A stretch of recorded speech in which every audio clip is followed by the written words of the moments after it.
All right. So, greetings, ladies and gentlemen. Welcome to the episodic discussion for the Sonic podcast, Sonic the Hedgehog. Featuring Knuckles. Yeah, featuring Knuckles as well, because I like that lock on technology. Knuckles.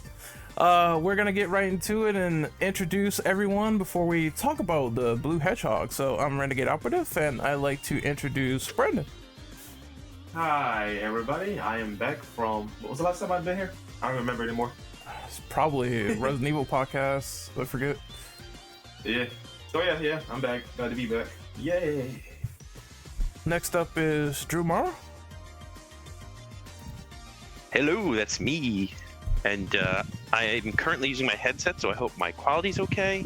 I'm going to try to switch to my microphone later when I'm back home. And I am excited because I know too much about Sonic and the lore. Although I haven't actually taken a look at the questions yet, so I don't know what they're going to entail. But I also have with me Vector. Vector? Hey guys, it's Vector. Gotta find the computer room. All right, that's enough out of him. All right, next up is Aurora.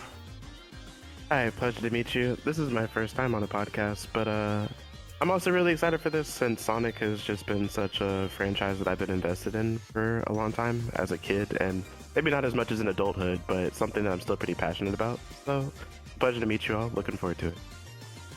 Rat, what about you, buddy? Introduce yourself.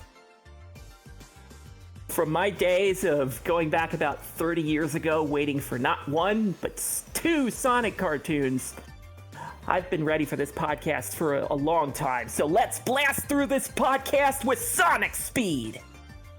Almost thought I was gonna go the blast processing route, but you know what, we'll get to that later. Kaneki, introduce yourself. All right, I'm Google Order here, and I'm being arrested for insider trading. You know, Okay then. You had to bring that up. I have to. Oh, God. It's a Sonic podcast after all. When the iron is still No fresh. good. Oh, I know what you're talking. God damn it. Well, Yes. all right. Drill, introduce yourself. Okay, yeah, I'm excited for this one, and mainly because I've been getting back more into Sonic lately, so I should be excited for what's going to be on this podcast. All right, time to install that Yu-Gi-Oh and uninstall it. All right, we're going to do the purple format, so that means, you know, we're all gonna take turns on these questions and try to get through them as quick as possible, just like Sonic. So the first question is, what was your first introduction into the Sonic franchise? When was the first time you got familiar with it? We'll start with Aurora first. All right. I've been playing Sonic since Sega, like Sonic the Hedgehog 1. Was definitely my sort of introduction to the franchise. I played that a lot. On Sega, my cartridge actually burned out. I didn't really know much about like the character or lore-wise, and I imagine then really there wasn't a whole lot. Like at Sega, it wasn't like we were really using the internet or anything of that nature. But I think Sonic the Hedgehog 2, I remember the Christmas morning that I got that on Sega. That's when I really fell in love with the series, and it like left a special place in my heart.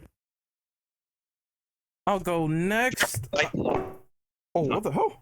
What is that? Yo, Sonic came in with fast speed and messed up the connection. Yeah, Drew, your headset was a little messed up, but I guess I'll go next. Wind. Yeah, the wind got caught in it. I want to go next real quick though. I got into Sonic by playing it on the Genesis, so of course I'm an old head. The first Sonic game that I played was Sonic 2. Honestly, my story is not that intriguing. I just saw it lying around because it wasn't mine, and I saw the game case with Sonic on it and Tails, and I was like, what is this? Like, why are these guys here doing like these thing in Green Hill Zone? So I was intrigued by it, as well as Mortal Kombat, so I decided to play Sonic first. And when I played it, I was like, this is absolutely fucking amazing. Cause I started off as a Mario freak. So that was the first platformer that I was introduced into. And then when I played Sonic, that was like a whole nother level for me. So, really was enticed by it. Although I admit, when I did my first playthrough, I decided not to play it anymore because I was scared shitless at the water level and the music that came in when you were drowning. So I heard that for the first time, and I was like, "No, I'm not playing this no more. I'm done." But that is my introduction. Yeah, that's my introduction into Sonic. I drowned once. That was it. Stopped playing it for like a year, and then I played it again after Sonic 3. So You know, man. Yeah. I go next. yeah, go ahead. I'm back in the car. So oh sorry. Before I hit the wind, if I do, I just want to say my intro. This is Drumaru. My intro was the very first Sonic game. I think it was the year it came out. I got a Sega Genesis for Christmas, and it was actually the second game I played. The first game I played was Jurassic Park because I was really into dinosaurs and I didn't know what Sonic was. And I was like, okay. After that, I popped in Sonic and I was like, yo, who is this blue hedgehog thing? Oh, this is awesome. And I was hooked ever since. I think I was about 5. I don't remember my exact age at the time, and I don't feel like doing math right now. But that was my intro, and I could pass it on to the next person who was about to talk. Brandon, it was your turn. Back to moi. Well, in my case though, I was in, let's say, elementary school. My friend, known for a long time before we had to, split up because we moved different parts of the world. Irrelevant, but important. So he introduced me to Sonic and, ironically enough, Mortal Kombat. But he had like all the Sonic games from, I want to say, the first game all the way down to Adventure 1. Yeah, he had all those games on PC, and that's how I got introduced to Sonic. I played every single one of them every time we were done after school. So that's how I got into that franchise. And eventually I got a PS2, and I gradually started building up my collection. In fact, one day I went to GameStop with my mom, and we bought a whole shit ton of games, including Sonic. So yeah, I've been investing in Sonic for a long time, though. But not as much nowadays because just certain things with like either community or has Sega's run the IP, particularly some characters I like, I'm not a fan of, so I just gradually stay on the wayside on Sonic nowadays. So yeah, that is my soapbox for Sonic. And what about you, Rat? It's a lot simpler. I was in a Super Nintendo family until I went over to my neighbor's house who had just gotten a Sega Genesis with Sonic the Hedgehog. I fell in love with the speed of the game, and Christmas that following year, I got a Sega Genesis and Sonic the Hedgehog 2, and the rest is history. Next up is Mr. Kaneki. Well, let me one up you on the most simplest things. My first introduction to the Sonic franchise was simply when my brother allowed me to play on the Genesis, and the games that that he got on it was Sonic, Streets of Rage 2, etc. And what made me interested in the first Sonic game when I first picked it up is how fast he plays, and how he's different from Mario in almost every aspect. What I got familiar with Sonic is the way when you play the game and you notice the stages are much prettier to look at while you're playing the game. That's my first introduction to this franchise. All right, so we're done with this question. We're gonna move on to question. Wait, I didn't even say my part. Oh, I forgot you were here, Dro. Oh, no. My bad. Anyway. Oh no. Wow. Anyway, Well, I was gonna go ahead. say, I got introduced with the 3D games, funny enough. Ooh. At least, I think, like, the Dreamcast ones, those are good. Oh, okay. And then I had the unfortunately, I ended up playing Sonic 06 as well, which wasn't the greatest. Unleashed was pretty decent, and so was Colors.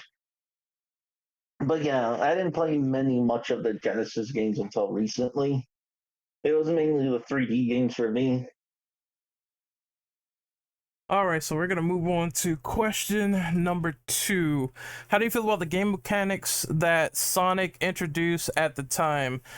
These game mechanics made Sonic stand out versus competitors like Mario. How do you feel about them? Aurora, I want you to go first. All right. I feel like Sonic The way it was introduced and like playing it, I think in comparison to something like Mario, it was a lot faster paced. I think no shot at like Nintendo or anything, like Mario had great music too, but I don't think like in the franchise as a whole, like no matter how bad the game is, like I heard Sonic 06 mentioned, we just don't talk about that one. In my personal opinion, some people unironically enjoyed it, and that's fair. How dare you? I'm just kidding. But no, so like listening, like I think consistently across like the franchise, every Sonic soundtrack is a banger. So not only you just hear running around really fast, like sound effects, but it's also very similar to Mario. You're jumping, like you're jumping on their head, or you can roll through them if they don't have spikes or something of that nature. So I think there was a layer to that. You're also collecting rings and getting checkpoints, and like there's like the Chaos Emeralds. And I remember the first time because like I beat Sonic the Hedgehog 2, and it took a long time to beat it. Like me and my cousin, we played it several times and several game overs, but eventually we beat it. But then going through the special stages, that was like a whole nother experience. When you get all 7 Chaos Emeralds for the first time, and 2, I went like ballistic. But I think it stood out. It's very something that's really easy to pick up, like most older games. But it was so fast paced, it really just felt like you were progressing, and I can't ever fault it for that.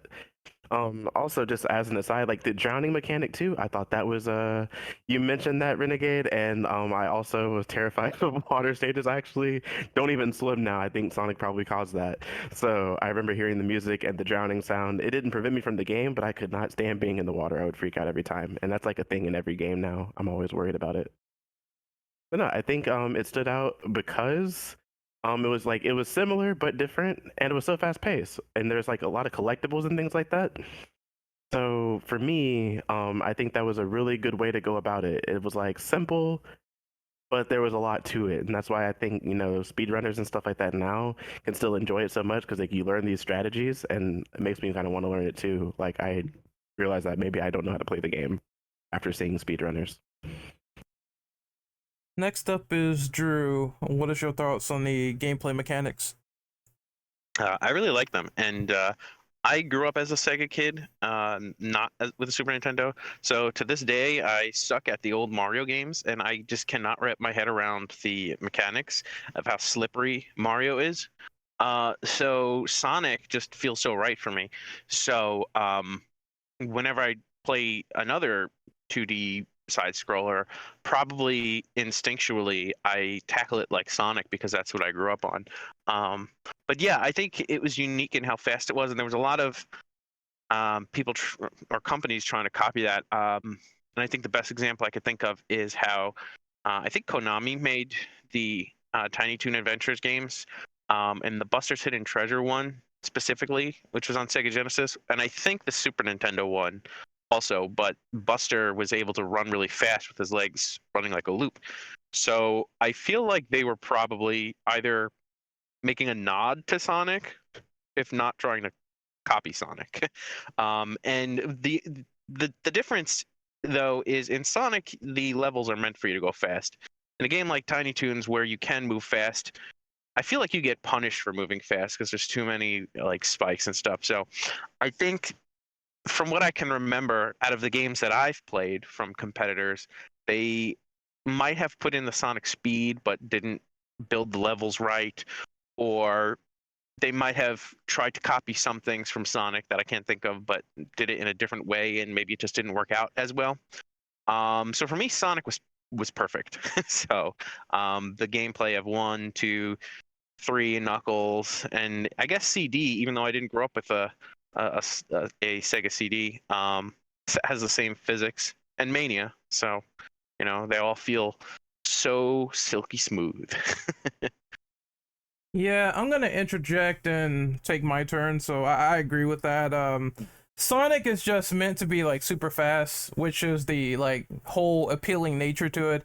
I brought up the blast processing as a joke, but that's like, no matter if they couldn't describe that like accurately, it's true. Like whatever was meant to go on that game was meant to be quick and as succulent as possible. So one of the things that I liked is that you could just go quick, get through the level really fast as you can, and the stages were well accommodated for that. Like these long stretches with badniks all over the place, and then you get to the boss and you have to figure out what crazy machine is Robotnik gonna get in next and try to like kick our ass. So I liked that element from the first, and the second one just like expanded that, and the third one also made it a lot more fun as well. So it has a very, very simple element of platforming, but it all just works with how quick and how much you can acquire throughout the levels. We're going to talk about it in later questions, but there's also add-ons to that, like the special stages, which were hit or miss in some categories, but overall, at least they did a lot to vary up the gameplay, which is, you know, the greatest compliment I could give, as opposed to other platformers where the stages don't work, the levels don't work, too many spikes, the character's too slow. I've seen that as well. So I commend Sonic for at least sticking that landing on gameplay formula throughout the years. So Drill, Yeah, it is your turn, sir. I was gonna add, just to interject, was blast processing even a real thing or just PR speak? No, it's think it's PR PR. talk. Basically, because the system itself is faster than the Super Nintendo. Because literally, if you look at a spreadsheet, by all accounts, the Super Nintendo is stronger, but it's a slower clock speed or GPU or whatever. I forgot which one component was slower. So Sega took that little thing and literally ran with it to a point where that became a console war type heads up. What was that thing that it was faster in? Oh, I don't remember. It might be the GPU or CPU clock speed wise in general. Yeah. I don't remember specifically what it was though, but it was Like, one there's component some that was things faster. that SNES is 16-bit better. versus 32-bit, I think. There is No, like it some wasn't things that. the SNES is better on at, like the sound, but that's like a whole other topic. Yeah, But yeah, for me, I'm actually a Mario person. That's what I've always Oh, here we played go. for as a kid. Yeah, like I owned a Super Nintendo. I didn't even own a Genesis until a lot later. But I own both. they're not. But yeah, but it's not bad. And like Mario just has like a certain control to it that makes it very fun to play, especially once you get to like Mario Bros. 3 and Super Mario World. And Sonic with the first one, yeah, I don't even think you could do the spin dash in it. But but it was all about like having to move fast throughout stages and know when to stop. Although they definitely refined it with the second one. I never played CD though. I heard that one was good. Brandon. But yeah, Okay. Well, what got me into Sonic like that? Basically, really, I started with Mario for disclosure as well, but Sonic appealed to me more. But the reason why is because I love the sense of speed and style that Sonic had. Like, as simple as like having an idle stance, like not even Mario has that. But yeah, I love the level design more in Sonic games, and how also Sega. Now, rather it be a hit or a miss, though, I give them credit though. They actually do go out of the way to change something up to keep the experience fresh. My biggest complaint with Mario, for example, is that no, they get too samey. Even if you take a particular gimmick into account, like say in Sunshine or Galaxy, though, it's still like you're running a mill, 3D Mario game in a way, right? So I don't try to disrespect those games though. They are good games. Don't get me wrong, but like I want to at least have something a little different, more variety inside my games, right? Which is why I gravitate to Sonic more. Some of the fact that almost every game they come in, right, even if it's from the same era, like the Boost era, like which is the current one for the most part, or the Adventure era, they do have something in each game that will deviate from it from the previous one. Like Sonic Heroes, the team shit, Shadow the Hedgehog, the Heroes Evil system, and so on and so on. So yeah, that's what keeps me invested in Sonic. Right. What about you? What do you think on this gameplay experimentation question? To me, Sonic was the perfect combination of two of my favorite genres of video games, platformers and racing games. You can get through the stage as fast as humanly possible, and in some cases, it's not a suggestion. But what really makes it stand out compared to Mario is that in Mario, just about every stage has one specific plane, that's it. You never really need to take the high route unless there's like bonuses. Sonic's levels, I know we've want to talk about this later, but it really was one of the things that put it above Mario. Some of the stages in the older Sonic games just had multiple paths.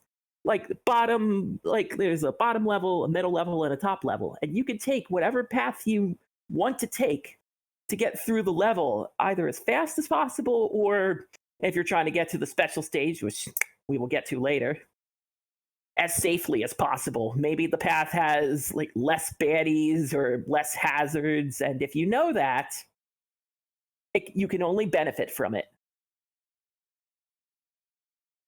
Kaneki, it is your turn. They stole a lot of the good answers, but what do I feel about the game mechanics? Obviously from Sonic is like I said, the way he normally runs is super fast, super quick. At that point, it might as well be a game where it's nothing but testing. I mean, it might as well be a speed running game, like one of the first games to test out how speed running can do in a game. What made it stand out? What makes me think Sonic stands out from other competitors like Mario is, I gotta say, his attitude.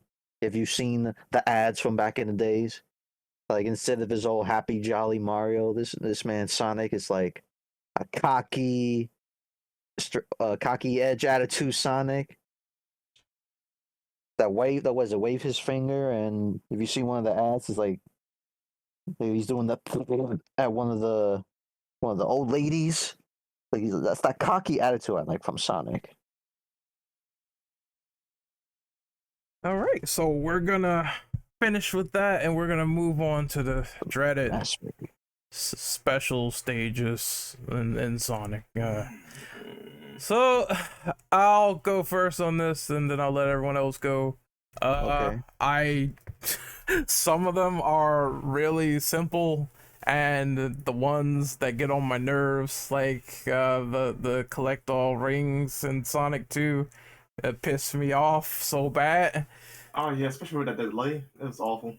Yeah, I don't mind blue spears that much in Sonic 3, but for some reason it's always that one stage where it's like I cannot do this, because what happens is I collect a spear and then it sends me all the way back where I bounce off something, and then I'm like, well, I'm not gonna jump over that, so I'm gonna fail. But it's relatively easier compared to Sonic 2.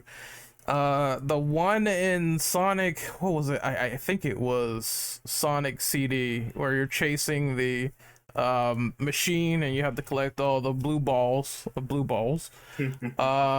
That one also was not that great to me, because I could not just keep up in time and destroy Robotnik's machine. So they are very hit or miss. I think the ones that are simple, like you just go into like a pinball room and you just jump in the middle and keep getting coins and stuff like that until they boot you out, I don't mind that one at all. But there's the thing with the camera in Sonic 1 where you can't rarely twist the fucking stage, so I'm like, I just fall into the out of the stage. So they all are going to be hit or miss depending on what you feel about them.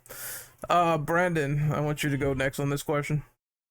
I never liked the special stages, at least in the 2D games. I will tell you right now, it's a skill check issue. I'm not even gonna bother with my time with that shit. If I want to know what happens with the cow channels, man, I got YouTube for it. I was just never good at stuff, man. Because especially the whole trial and error nature of it. Screw up once, it was GG's from there. I didn't like that shit. Drew Morrow, it's your turn. I'm here. See, I like them in theory, but I don't think they were perfect.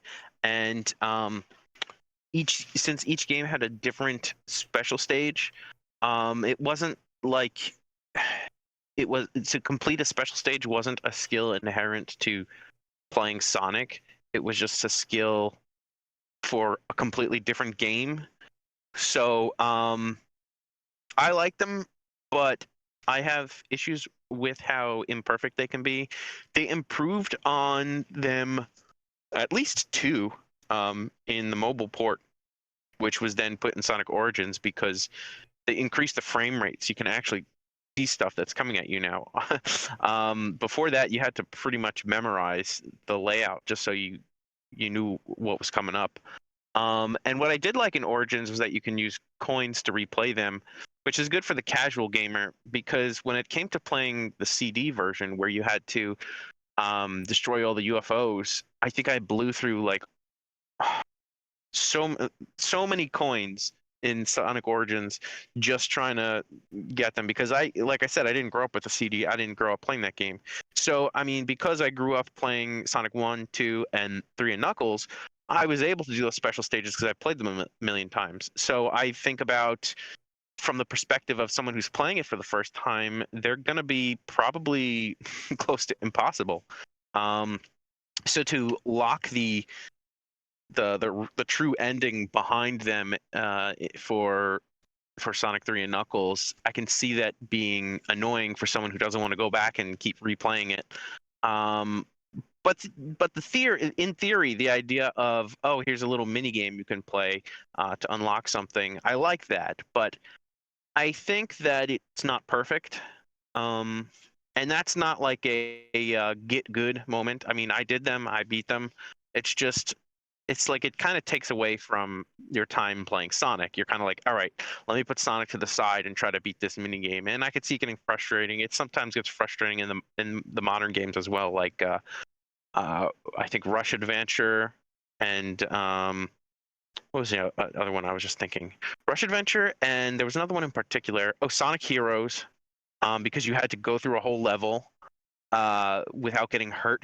Like, because you had to get the key, but you drop the key if you take damage. So you had to pretty much perfect a level if you were holding onto a key, and then beat the special stage. So I mean, again, in theory, I like them, but I think they're far from perfect. And to lock secret endings behind them when they're far from perfect can be very frustrating. What about you? What about you, yeah. Rat? Damn it, I was hoping somebody wouldn't mention the Sonic Heroes special stages. Oh, For the reason of, everybody talks about the special stages from the Genesis era, but I don't see anyone talking about the special stages from Sonic Heroes. Because in my mind, they're the Sonic 2 special stages done better. It is all about speed and Depends on the momentum. team you're playing with though. It is all about speed and momentum.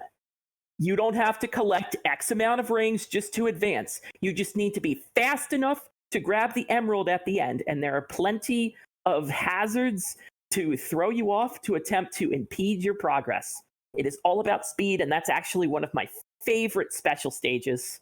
Also, getting through them as Team Rose is preferable, because easiest stages, shortest stages, and getting that final one. Impossible to play with Team Rose because they're actually slower. Their stages are shorter and easier so to accommodate. Right, but their special stages, they don't run as fast, so it's like impossible to actually complete with them. That is not true. Catch-22. I've literally done it with Team Rose, and I've done it with Team Dark. Yeah, like I stand corrected. I think they're just harder. I remember reading that, and when I finally was able to manage getting through Hang Castle with Team Dark, I don't know how I did that. Then, like, the special stage, I remember just completing instantly because they were faster. Mm-hmm. If you pick up enough orbs, you're moving at a speed where it just doesn't matter. The emerald's in front of your face before you know it. Yeah, especially if you're on the ceiling. So there's no obstacles up there, so you can just use that to your advantage and call it a day. Yep.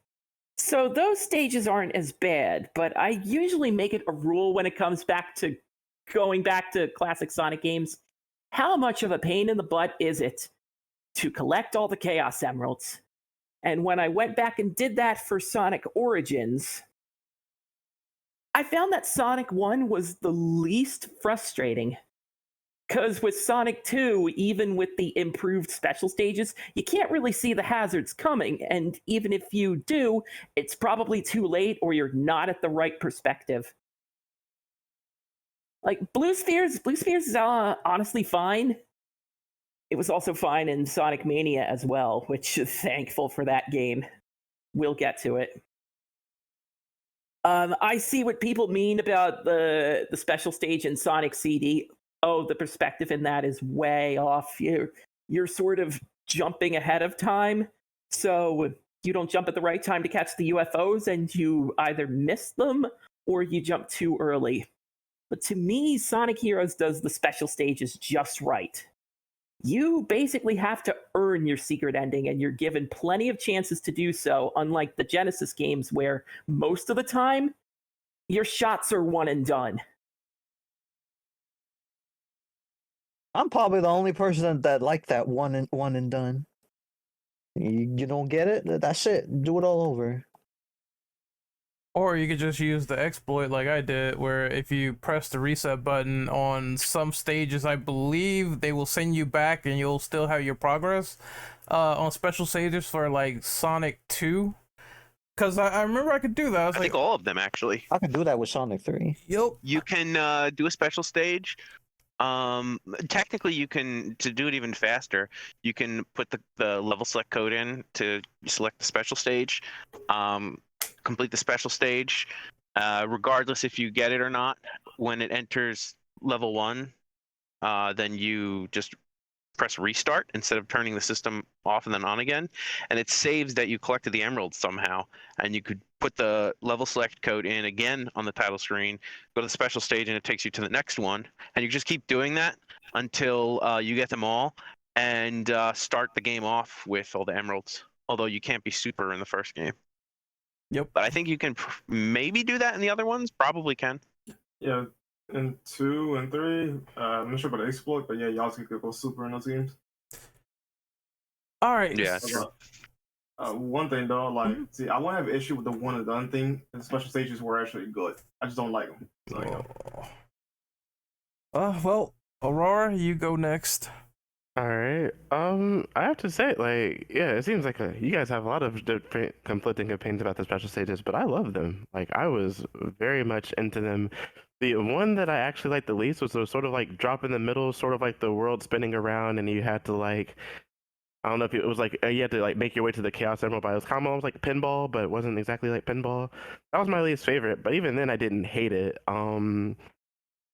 I know that it was definitely a lot of sort of skill issues in those. Like, I mean, I loved Sonic the Hedgehog 2. I didn't really have any issues with that, and that was just like a kid. Like, I mean, I didn't have a whole lot of issues with it. I can see where like sometimes it is like, man, I just got to memorize that this is coming. But for me, that was part of the journey, and the experience. So I just like, I think, like the one and done, it was like acceptable to me, because it was like, well, I just have to, go back and do it or whatever. And I was like still struggling to sort of beat the game anyway, because it was one thing, like you couldn't even, you had to not get hit, like beating like Death Egg Zone, because there's literally no rings. You had to go through Metal Sonic and the Death Egg and not get hit. And that took me a while to figure out as like, me being like 5 or 6 years old, how to do that. But I thoroughly enjoyed that journey.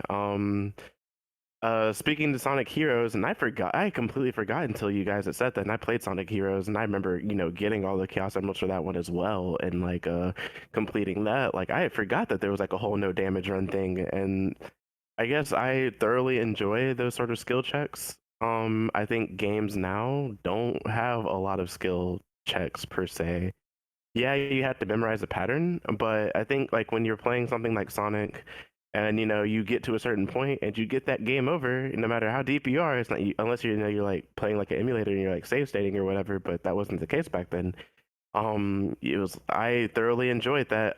You have to sort of get good, so to speak, and I miss that in a lot of games. I think that I wouldn't mind seeing some more of that, like sort of like arcade style format. If you pop in your coins or whatever, and if you make it, you make it. If you don't, you got to pop in some more quarters or whatever. Like, I don't hate that experience, and I was just talking with friends earlier. But no, I think that the special stage design is like really cool, and I think the reward was worth it at the end too. Like, I mean, getting Supersonic, after getting all the Chaos Emeralds, I think the reward was worth it, and like our endings and stuff of that nature, because it gave it replayability. Maybe the execution. I never played Sonic CD, so I can't speak to that one special stage. But like, I think there are definitely design flaws sometimes, but I think in the greater scope of things, I highly appreciated them. I love those things. I like doing it now. Like, I'll play Sonic 2 sometimes. I'm like, I'm gonna try and get through, all the Chaos Emeralds. And there's like different routes too. Like not as much in like older titles, but it felt like you could go different paths. I know Sonic Mania is really good about that as well. There's so many different paths you can take. And then there's that whole part of the journey or experience too. So, and maybe that falls more into the mechanics, but it's just something that I appreciate in the series as a whole. Drill bit, good buddy. What about you? Right. Honestly, I didn't mind the special stages. Although this was playing on like the newer version, so I never experienced like the low FPS. But it sounds like they were just trying to bite off more than they could chew. At least it seemed cool at the time though, so I guess people didn't mind it back then. I mean, everyone else is pretty much was right on the dot, so I didn't have much else to add. You got anything to say, Kaneki, before we do this side question? No. All right. Before we slip off this subject, sorry, I wanted to make sure my memories got this right, since it's been a very long time since I played Heroes. I'm pretty sure the key for the special stage is don't die, not don't get hit. I'm just making sure that was the actual condition, because I'm pretty sure that's like don't die is the condition. For the special stage in Heroes? Yeah. Well, the don't get hit is in reference to completing the level to play the special stage first. Okay. Because you have to hold on to the key. Yeah, I thought it was just don't die, because if you die, you lose the key. No, I think if you get hit, you actually lose the key.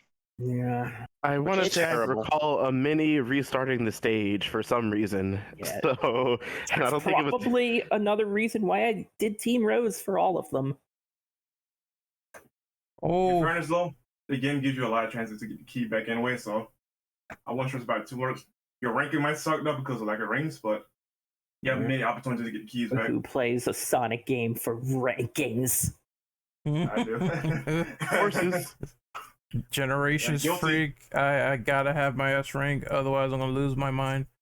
Well, we have to diverge into the things that made us cry. So there's the bosses, which was not on the original doc, and I kind of want to get people's opinions as to what boss is like your favorite and what boss is the worst thing you ever witnessed in a Sonic game ever. So Brandon, I want you to go first.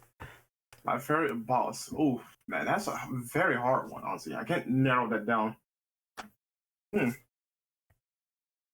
I probably would say my least favorite boss would be any boss in Sonic Forces. Because none of those bosses were that interesting. But Or that game in general. mechanically speaking, I would say the what's that fire demon called again in Sonic 06? Basically, in bosses with that though. 'Cause I think mechanically speaking, the fights do not work. With Is it The- Iblis? Iblis? Yeah, Iblis. Well, the problem is that the game's just not finished. Well, yeah, I'm aware of that though. But the point is that particular boss just does not work with its mechanics in mind. That and also debatably Silver because he can lock you in place or glitch out the game. But So yeah, I don't know. It's hard to pick out a favorite though. No, I'll probably go vanilla here. I'll say Egg Dragoon from Sonic Release. I guess I'll go next. So, well, he wasn't that hard. Most bosses really aren't that bad when you find out the pattern. You got one where you need to have the boss's arms hit itself in one of the classic Sonics. I just forgot the name. But then I just remember how I was playing Sonic 3 and Knuckles, and the boss at the end, I had no rings and I had to constantly keep jumping to avoid them. Is when they play that music when Eggman is ascending and he's in the giant robot with the arms and he tries to grab you and throw you. Yeah, I had some trouble with that, and same for the Egg Robo that you fight in Sonic 2, because you just started that fight with like nothing, zero, anything, and you have to fight him and find out his pattern, and it took me a long time because he just kept stepping on me and shooting out those hands or whatever that you need to jump on, so that was just kind of weird. But some of them I found relatively easy. Like some people said they struggled on Mecha Sonic, but I didn't struggle at all. So it just depends on your flavor, I guess. I did struggle on Silver Sonic too, though, because his back is like full of spikes. Yes, that is true. But after I guess the animation got like I don't know, I guess I got used to it due to muscle memory. Once he stops being like yellow, it just got like relatively easy after that. But Rad, what about you for bosses? The absolute worst boss is Bio Lizard from Sonic Adventure 2. No contest. I respect that 100%. That piece of crap is the most frustrating thing. You will run into its tail without even knowing it. You try to get the final hit, and you're just sort of floating there, and you'll run right into his balls. God bless him. The fight just overall sucks. It's just not fun, and I died so many times to that thing because you can just get unlucky. And oh, by the way, there's a little patch of rushing water somewhere on that track that you will fall into. So that's the worst Sonic boss. I was gonna say it can't be worse. Oh, sorry. I was gonna say it can't be any worse than 06. Oh, yeah, some boss fights actually function in 06. As for the best Sonic boss, it's definitely Mecha Sonic from Sonic and Knuckles. You have a regular fight with him when he's blue, and then all of a sudden, the final boss music hits. He touches the Master Emerald, he goes gold, and the sheer combination of that is, when you're a child, that is intensity to the max. I have incredibly fond memories of that fight. It's probably my favorite in the entirety of Sonic, although when more people play Sonic Frontiers, we're probably going to revisit this discussion. Because good God. All right, next up is Connect. Least favorite boss, that one's actually a toughie. From the Sonic games I played, I never hate a lot of the bosses I experience. So I'm gonna have to answer that right after I answer my favorite boss. My favorite boss battles, oh man. All the stages, all the forms of Chaos himself. Man, what a joyride that boss fights are. It's like every time you defeat Chaos, you think you're done with him. And you keep playing the game. Nope, you keep finding his other forms until you reach perfect Chaos. Or at this point, he's a fucking bubbling kaiju monster. A water dragon. The water dragon kaiju monster. And oh man, was that a satisfying moment to defeat that thing once and for all? While playing one of the Sonic Adventure soundtracks. I think my least favorite has to be the boss in Sonic 1, the final boss, because it's really too easy. Like the final boss in Sonic 1, all you do is it has the easiest pattern, and I don't like that for a Sonic game. I remember that. That's Robotnik in the when he's in the machine and he keeps coming down on the ceiling trying to crush you. Yeah, it was too easy for a final boss. Drill, what about you? I don't know what my least favorite is. Oh, did you say Drew or Drill? I said Drill. Oh, I'm sorry. I was gonna say, my least favorite, I guess, like Brandon said, probably one of the bosses from 06. I mean, I really don't like fighting Silver. And also, favorite, I mean, I like the Eggman fights in Mania. Those were fun. And there was one where you were playing Puyo Puyo. I thought that was funny. Wait, is that the boss fight where it's like Tetris? It's called Puyo Puyo. I just thought it was Tetris when I saw it. It's actually called Mean Bean Machine, thank you. Yeah. Us Americans were not ready for Puyo Puyo. Oh, Drill, are you done? Like, Wait, it's hold been a on. What's his while. favorite? Yeah, what's your favorite? I mean, maybe it's cheating, but I like the first boss you fight in Sonic Frontiers, and they play like the whole, and it's like a 2000-esque like song they play in it. That's really cool. And you gotta parry him as Supersonic. But yeah, that's what I would say. All right, Drew, it's your turn. I'm not sure what my least favorite is. If I were to pick one, it's probably one I don't remember. Out of the ones I do remember, probably some of the ones that were already mentioned. I don't think I really dislike any bosses. Some of them are frustrating for just not being designed as well, or some other problem that I can't quite pinpoint because it's been a while. I do remember someone mentioned Iblis. I remember one of his forms. I think the one in the lava, when you fought him as Silver. I remember dying a lot, and I don't remember why. I think when there are bosses where it's not quite clear what you have to do, it gets frustrating.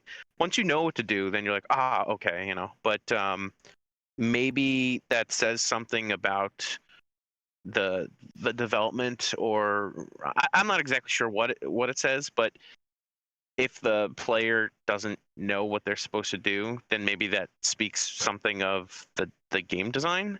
But in terms of my favorites, I always loved the robot doppelgangers. So the Mechasonic in 2, when I saw that for the first time, I was like, oh, what is this? It's like another Sonic. Like, like I want to see more of this character, but then he gets destroyed right away. And then the Mechasonic in Sonic 3 and Knuckles, how he uses but he uses some of the machines that Robotnik has used from the previous games.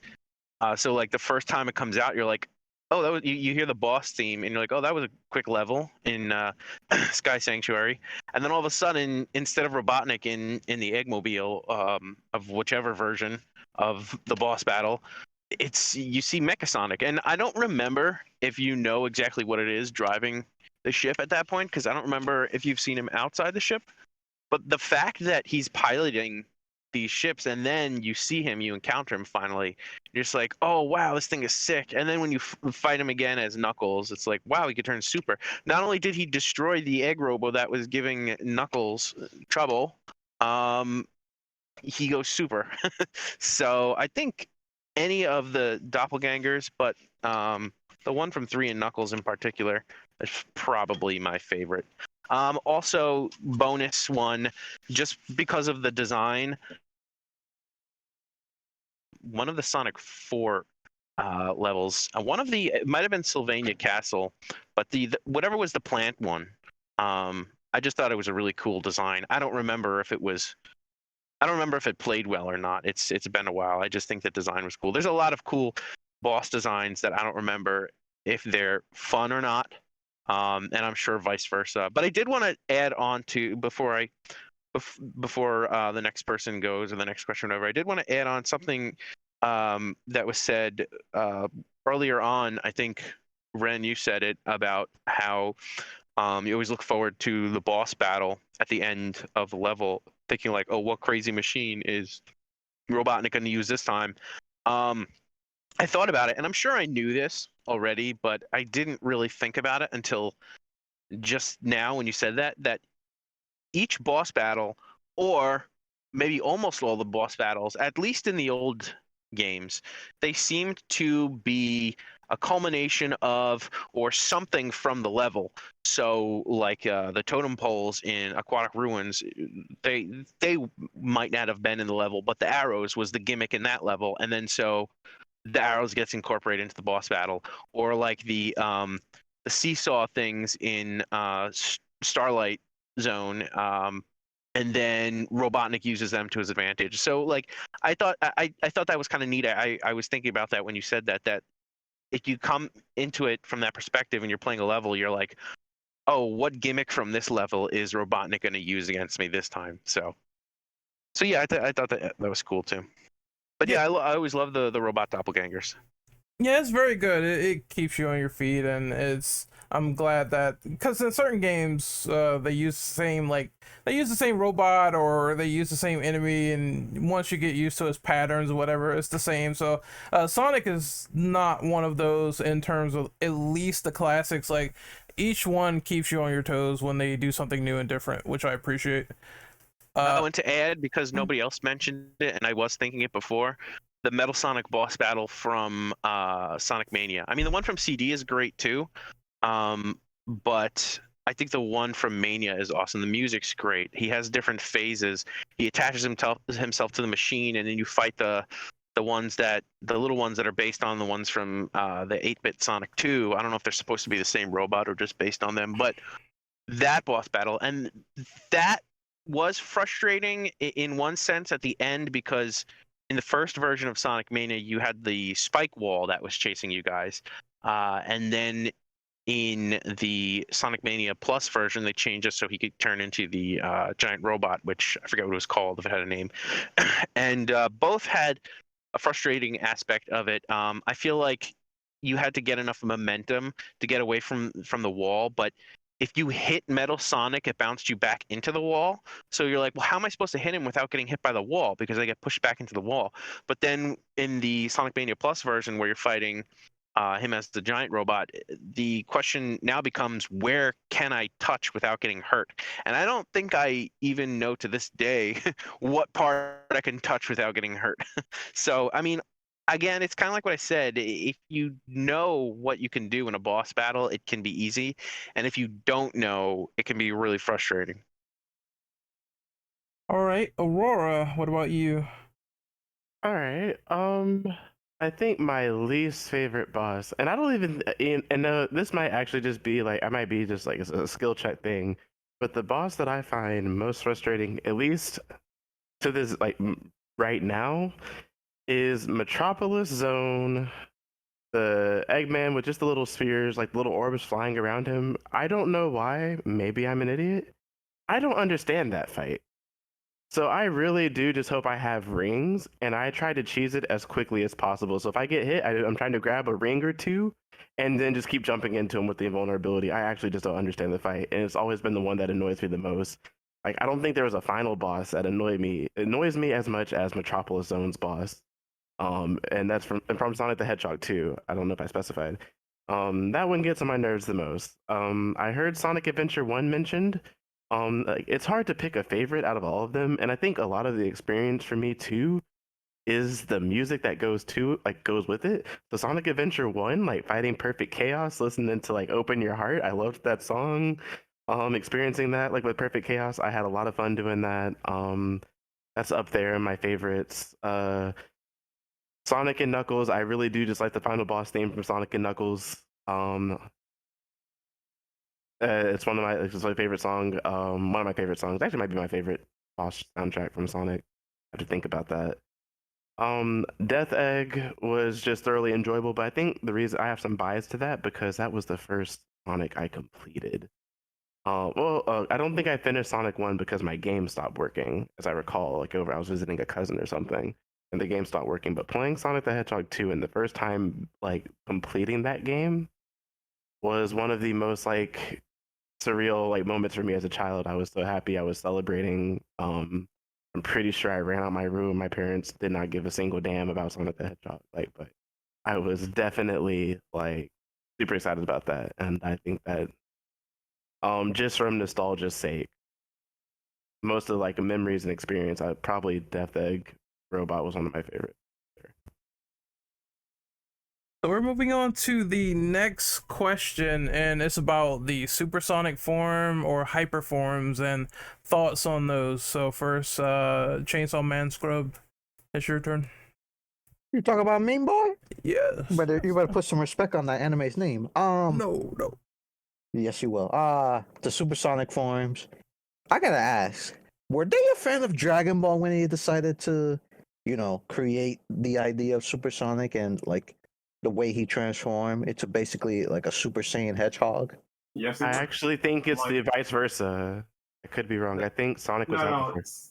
Super Saiyan was first in the manga. Manga happened. in fact, though, originally Goku was going to have red eyes and like a whitish hair. Maybe that was like not coloring fully though, but the first image we got, all these whatever we got, right, was red hair and white eyes, which is what Gon has now with his new form, right? So yeah, that's why Sonic has red eyes for his transformation. So it's pretty much a blatant reference to Dragon Ball, along with the 7 Dragon Balls. Wait, did you say red hair and white eyes? No. I said red eyes and Oh. Player. Okay. So I was gonna say, wait a second. I don't know what version of Dragon Ball Super you saw. I saw the inverted color one. You saw the one where he went Super Saiyan God. Yeah. But about you, go ahead, Nicky.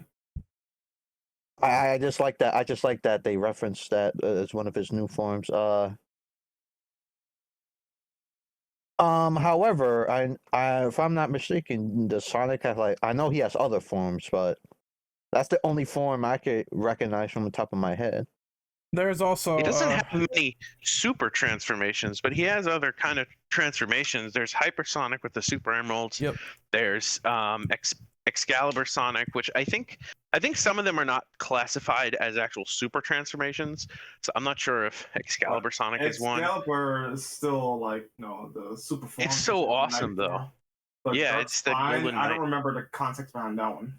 The Dark Spine was all of the from the World Rings from the World of Arabian Nights. What's his name? Eraser Jin used certain rings from. I'm not exactly sure why he only used a few of them, but like for some story reason, he used some of the rings, and he became Alf Lila Walila, and Sonic used the other rings to become Dark Spine Sonic. Okay. What other transformations were there? There's in the various media. There's other ones like Ultrasonic and. Isn't that like a dark supersonic transformation? That was an X.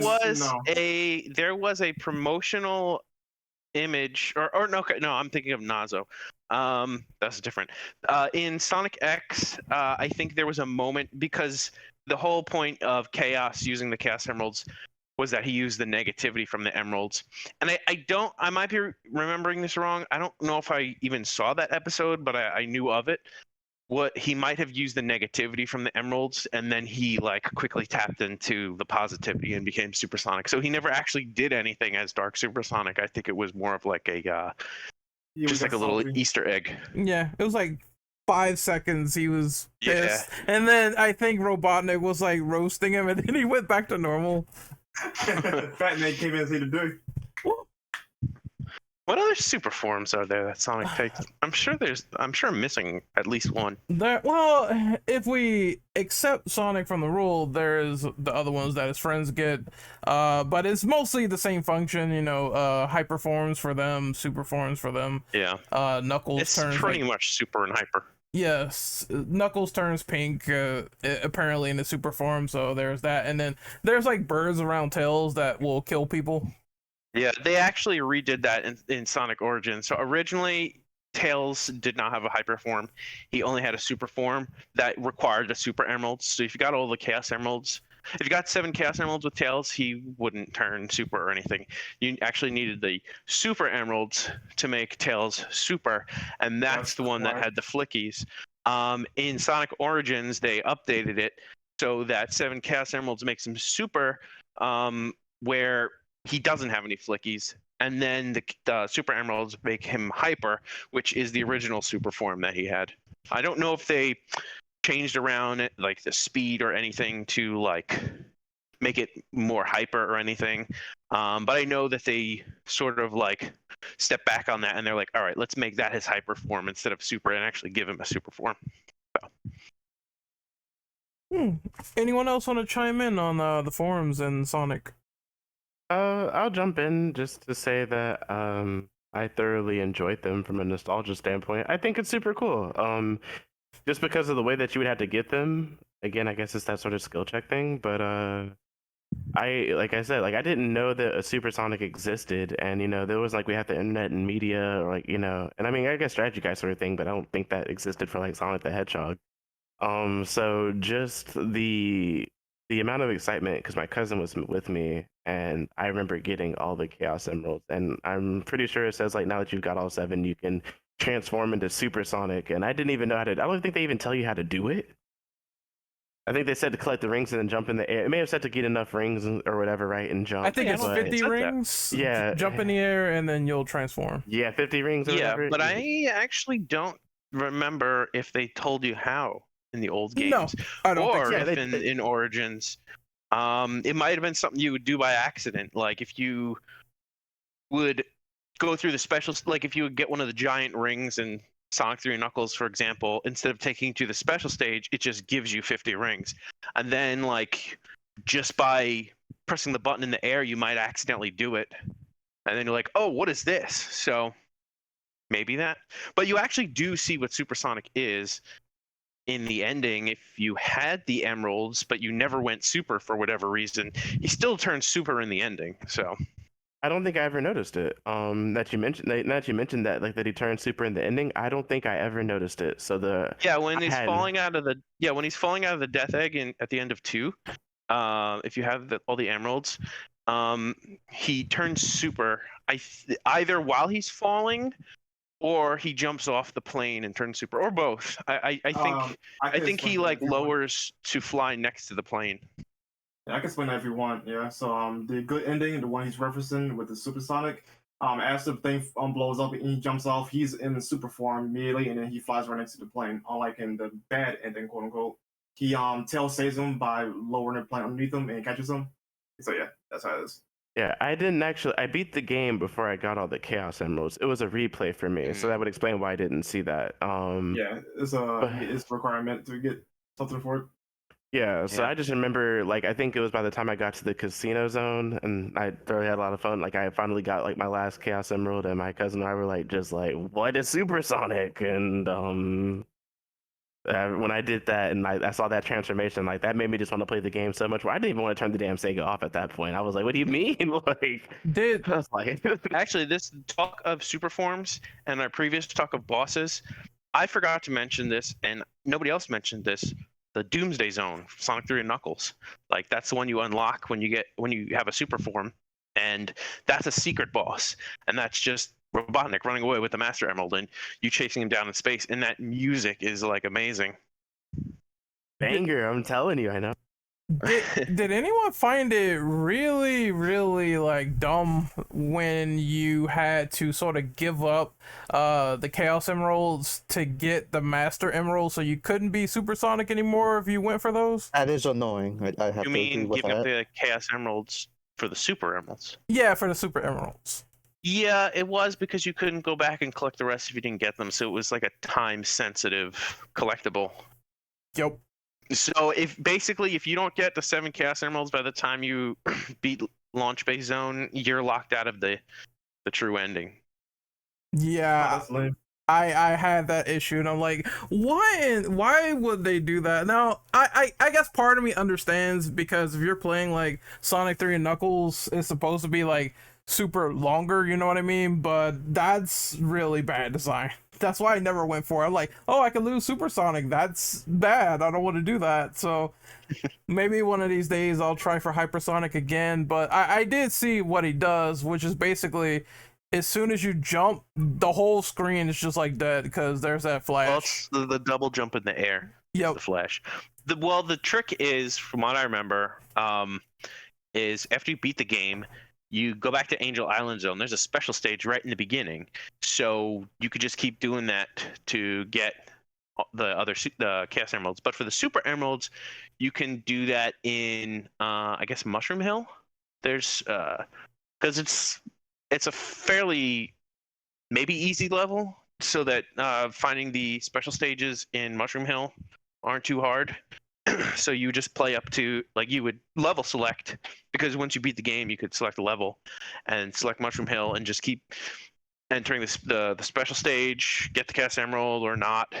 And then I think you can exit the game and it saves that you beat that special stage. And you can just keep doing that.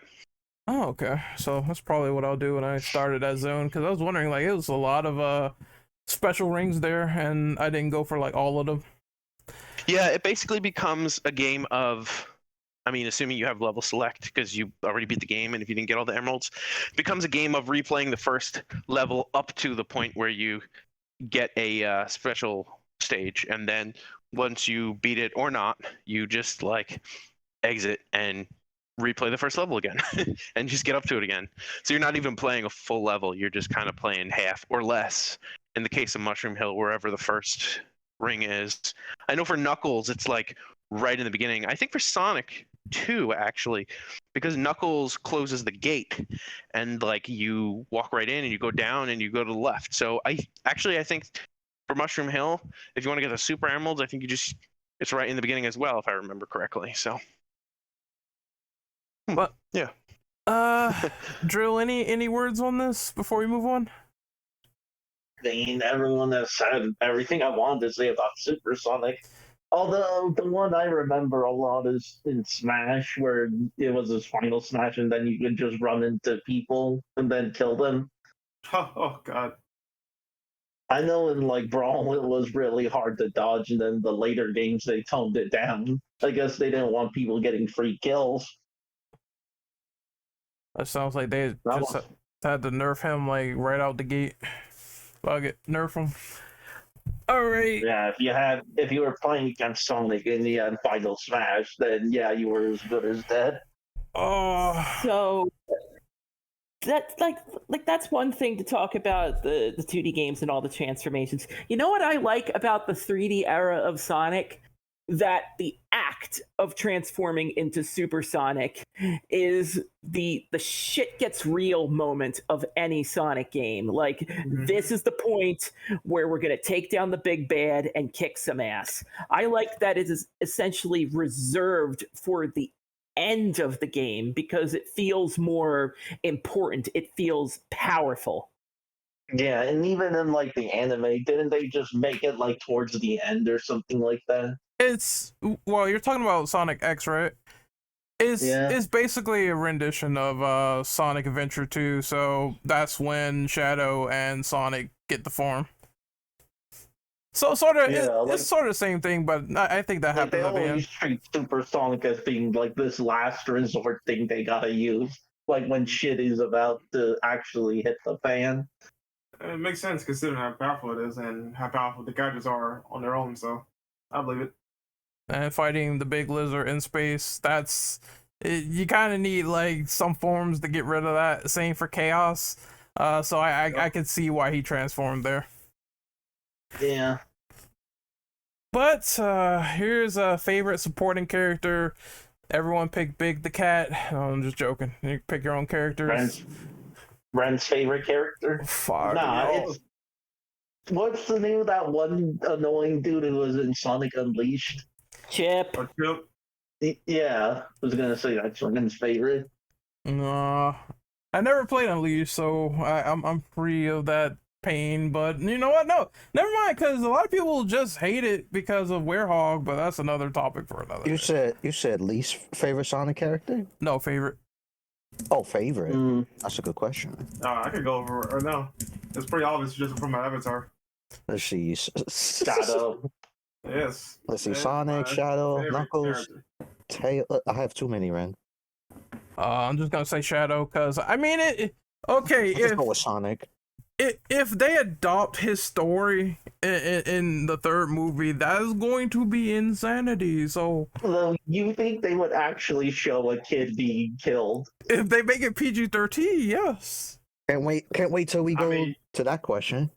I mean, you can still show it though without the acts of it being happening. Like for example, they don't have to show her getting shot though, but they can show her actually dying because of X, Y, and Z reasons, right? What's funny is that in the teen-rated version of Shadow the Hedgehog, I think they actually showed Maria being shot.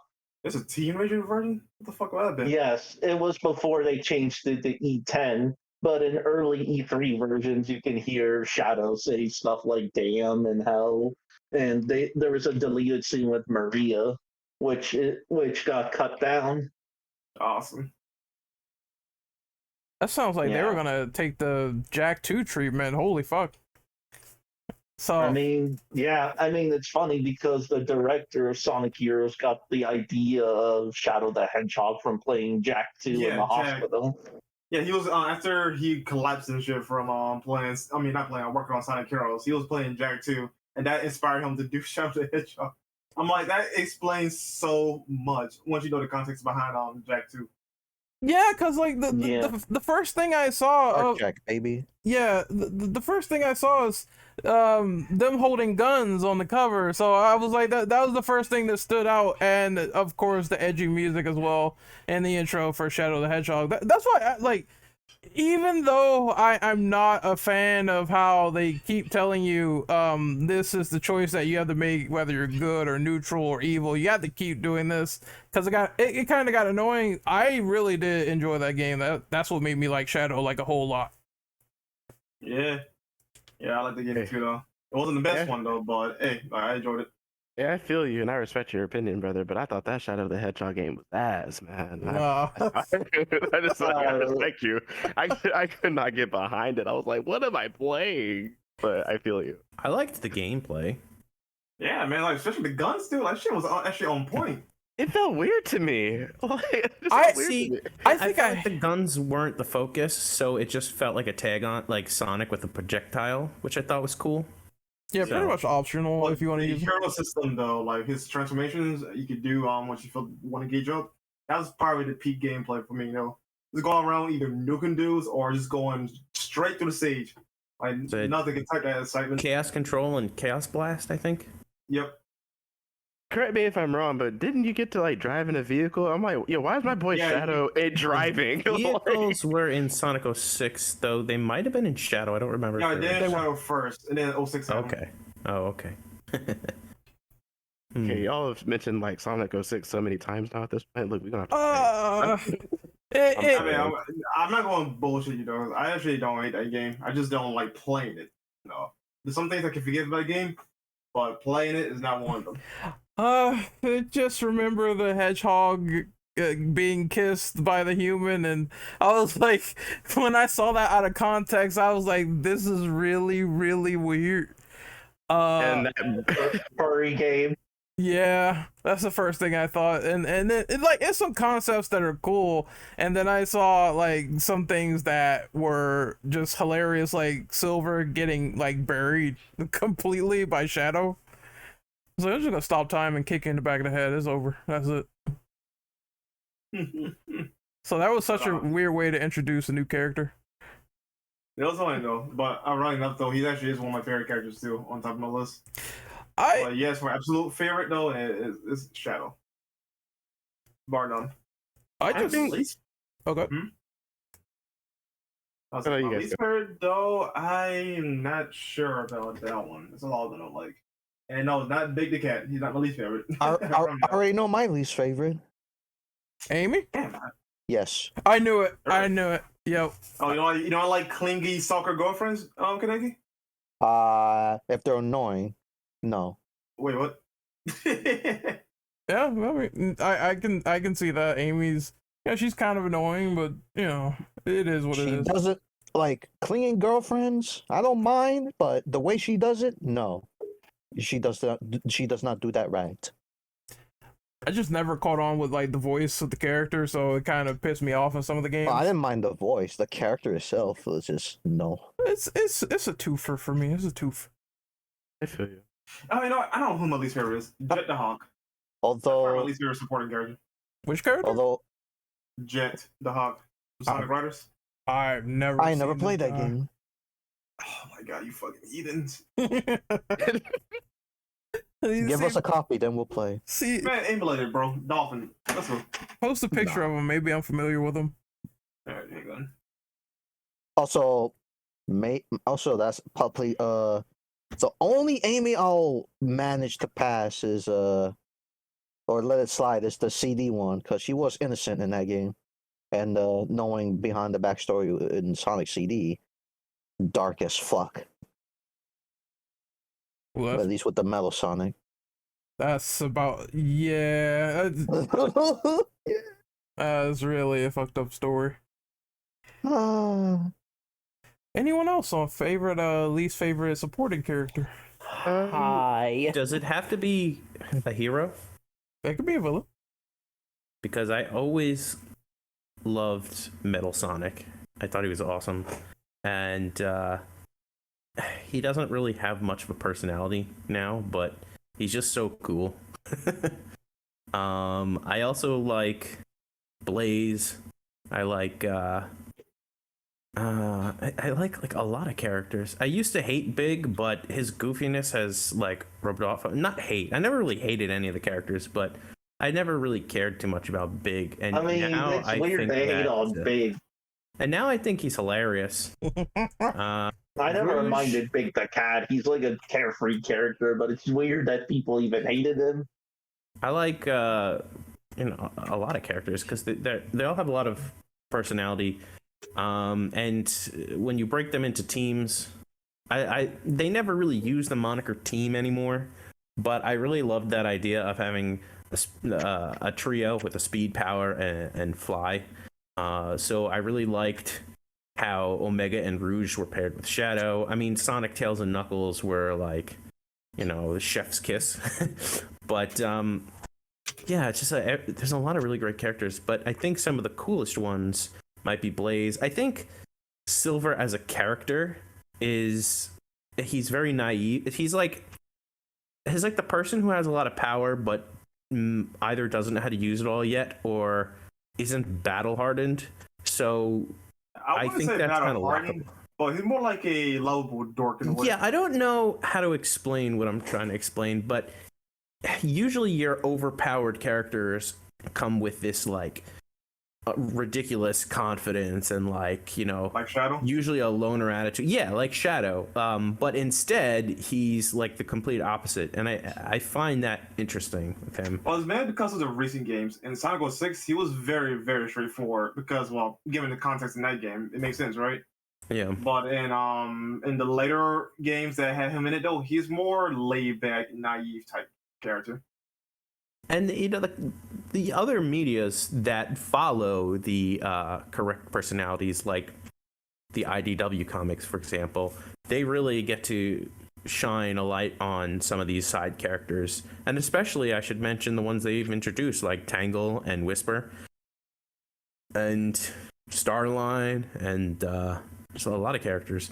And the interesting thing is that they seem like they might be thrown into the video game canons, and like apparently they get mentioned in the video game canon. So I don't know what the exact canon is, but I suppose they now count. So some characters did cross over into the main games, I think, though. But I would suggest just keep the comic book verses and the game separate until I would say too, because it's easier. But I think they because I listened to the podcast, the Bumblecast, which is what one of the Sonic writers, it's his podcast, and I actually asked that. I think I was the one who asked that question, and he said that he wouldn't. Basically, he said he wouldn't say that they're not canon to the games. So it sounds like Sega is trying to figure out what is and isn't canon, and might be leaning towards the comics being canon. Yeah, that, or he trying to be careful what he say though, because they don't want to create an issue of continuity. Maybe, but it sounds like they're bringing it in. I was gonna say they could always do multiverse. I mean, I've always considered all the various medias as like a multiverse of sorts, or like an adaptation, or this and that. Like I separated everything. Like, all right, this is the comic version, this is the game version, this is the movie version. And a lot of people don't see things as separate versions, and they're like, the character would never act like that. And I'm like, no, that's because it's not the same character. So I don't know how I feel. I feel like it overly complicates things, because now if you have the comic and the games as one canon, you're like, well, where does Sonic Frontiers fit into the comic now? That's why I say just keep it separate. It's worth a headache. Because Team Sonic Racing doesn't fit in with the comic, because the comic picks up after Forces, and Team Sonic Racing came out after Forces, and then one of the characters has their car from Team Sonic Racing, and you're like, when did Team Sonic Racing happen now? So it's just like it overly complicates it. I'm like, just keep them separate. Also, Red, you had a chime in for this. I certainly do. It's Knuckles, Of course. your boy, Of course. the man with the hands.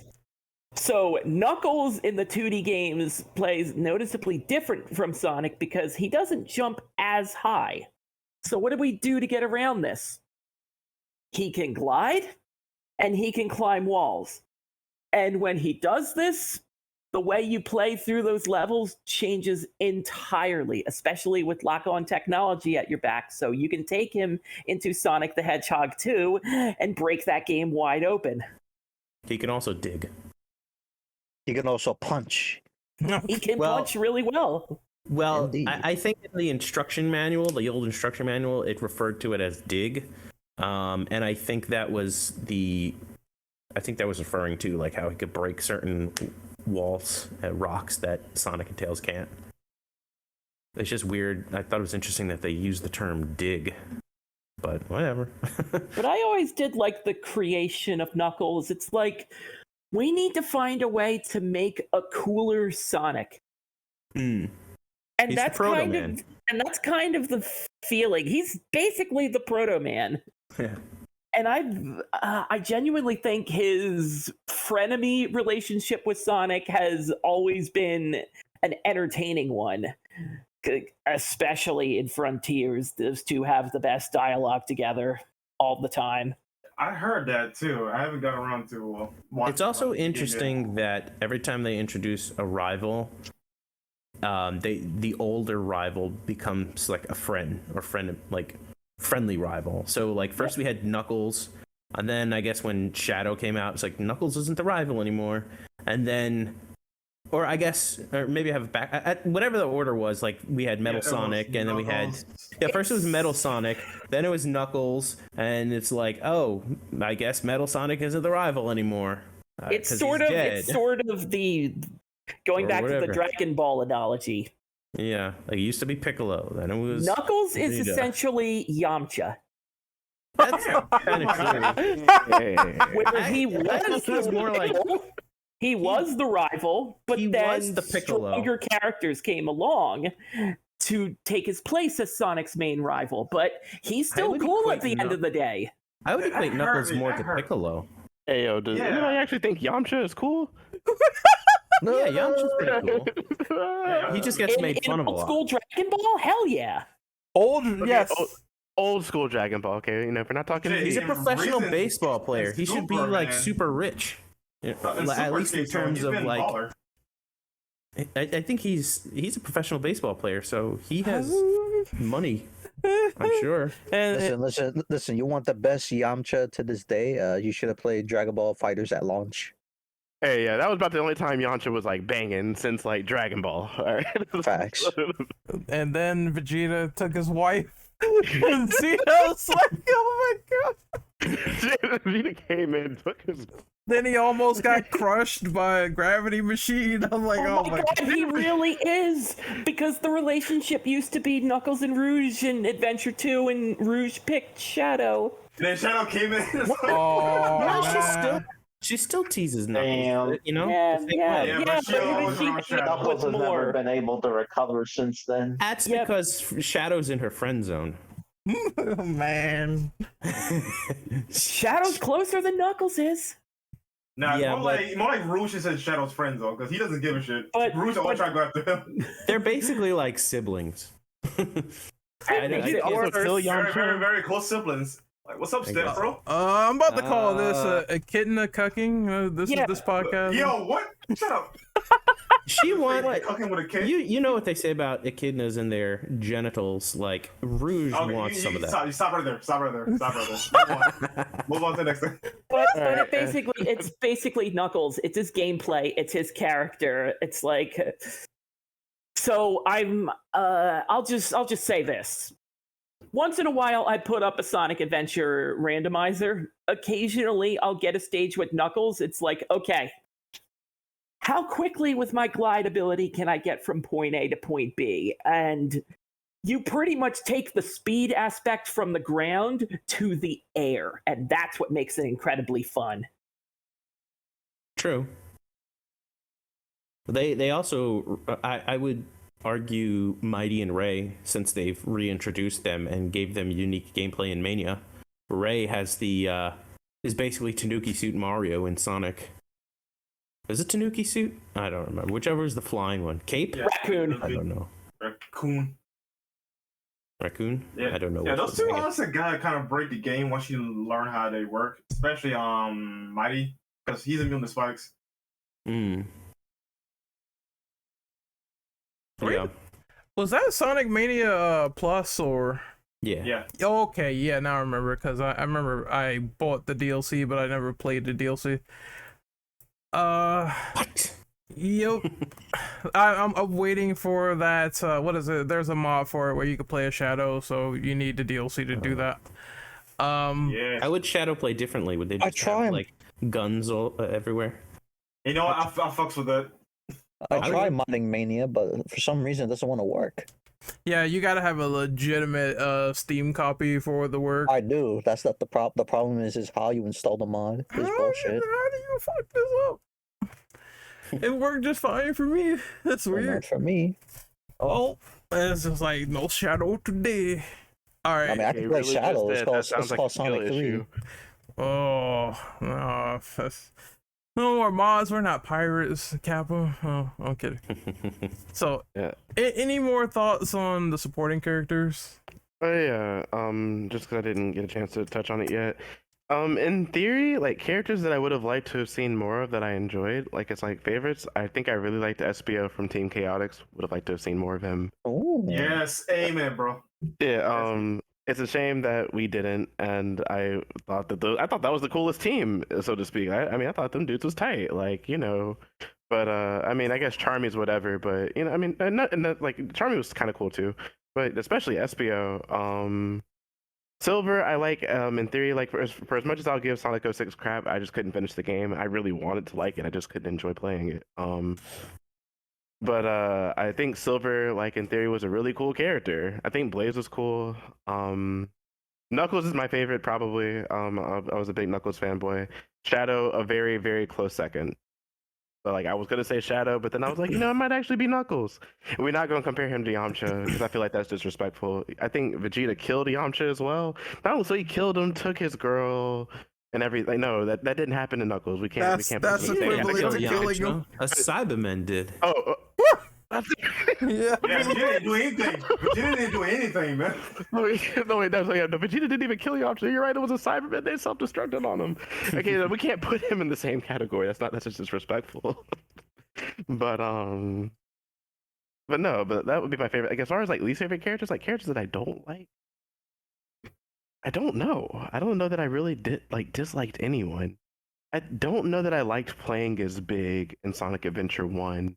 But I like Big. No one liked playing as Big, but I think playing like Big, he was amusing. Big was innocent, man. Yeah, he was a good dude. So like, I mean, Just wanted to find his Froggy. exactly. He just wanted to find his Froggy. God. Oh, God. Froggy. Here we go. Okay, moving on to the next question, please. Yeah. Moving on. Oh, shit. Nominees. So number 6, I heard that. Fuck you, Brenda.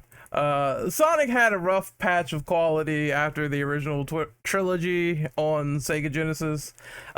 This led to titles being regulated to mix or average in terms of reception. Why do you think this happened? What happened to the quality? Okay. I'm gonna go first on this one, actually. Okay, go ahead. There's one era that people don't give Sonic shit for. Is ironically post Genesis era, but pre Dreamcast era. Because Sega had released a bunch of crap on the GameCube, for example, that was just not good, and also other titles, like they'll say Sonic Blast, 3D Blast, Chaotix, and whatever. Like that era alone had a lot of trash in it too, but nobody gets that shit. But everybody likes points their anger towards like the PS2, GameCube era, and onwards. Now, not to say like all games they made were perfect though, but that energy is not being kept across the board. I'm just saying. All right. Go ahead. Well, you go ahead first, and I'll go after you. I was just gonna say that I I'm not one of those people. I think that the PS2 era had some good games, you know what I mean? I think That's true. in this regard, the problem is after PS2. That's when Sonic probably started getting like a lot of notable shit for Sonic 06 and all the stuff that followed. And then after that, you have Forces. So I can see that situation, but there definitely was some bad Sonic games in the past, or some shovelware just to be put on the Game Gear as it was watered down. I remember like playing some games on there. It wasn't even like exactly the same, but I can understand because it was Game Gear, but the quality did not translate. I can answer this question with What was that? my brother. He was talking about something else. But I can answer as to why part of the main reason why that would be the case of being regulated to mixed or average reception after the Sega Genesis era of Sonic. I'm gonna give you a hint, Ren. What did I mention earlier when we did our intros? Yuji Naka? Yes. Oh, yeah. Yeah, It was after part he of left. why. Because I'm gonna give you a short note on this. This man exhausted the entire Sonic team throughout the entirety of the PS2 and probably through, I want to say, through the PS3 era. Wait, Actually, he left before that. It was during the Dreamcast and PS2 games before. Ah, okay. So even before the PS2 era, he was doing that. But yeah, I think that was part of the reason why, is because that man exhausted the fuck out of the team that was working on these games for years, which I did not like. wait, does his leadership, did that sort of factor into a dude supposedly passing out? Yep. Yeah, because we talked about that earlier, where some guy was in the hospital Yep. playing He was Jack. the reason why. Damn. It was not good. Yeah, that's if he gave the Sonic team a lot of burnout on all their experimented projects, then that's going to reflect on the quality for sure. That's probably why after he left, and it seems that Frontiers is like doing okay, it was probably a better idea to get him out of the bag.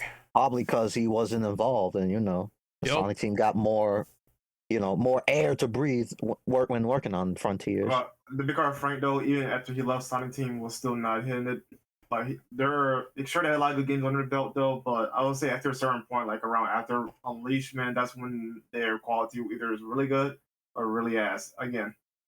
When did he leave? Did he leave during Forces or after?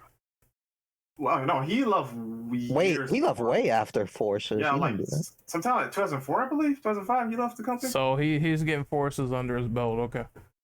Okay, bro. It was 06 that got Yuji Naka out the door. Rightfully so. Jesus Christ, that's Yeah, pretty bad. I would have done the same decision if 06 happened. I just heard To that be the game was clear- unfinished. To be clear, it was during, not after. Oh damn. Even better. So he got fired during the game's development? He didn't get fired. He just left. Well, okay. Oh, that's even worse. It's like finally Hey, I he get fired to himself. I get to make games that aren't Sonic. Hallelujah.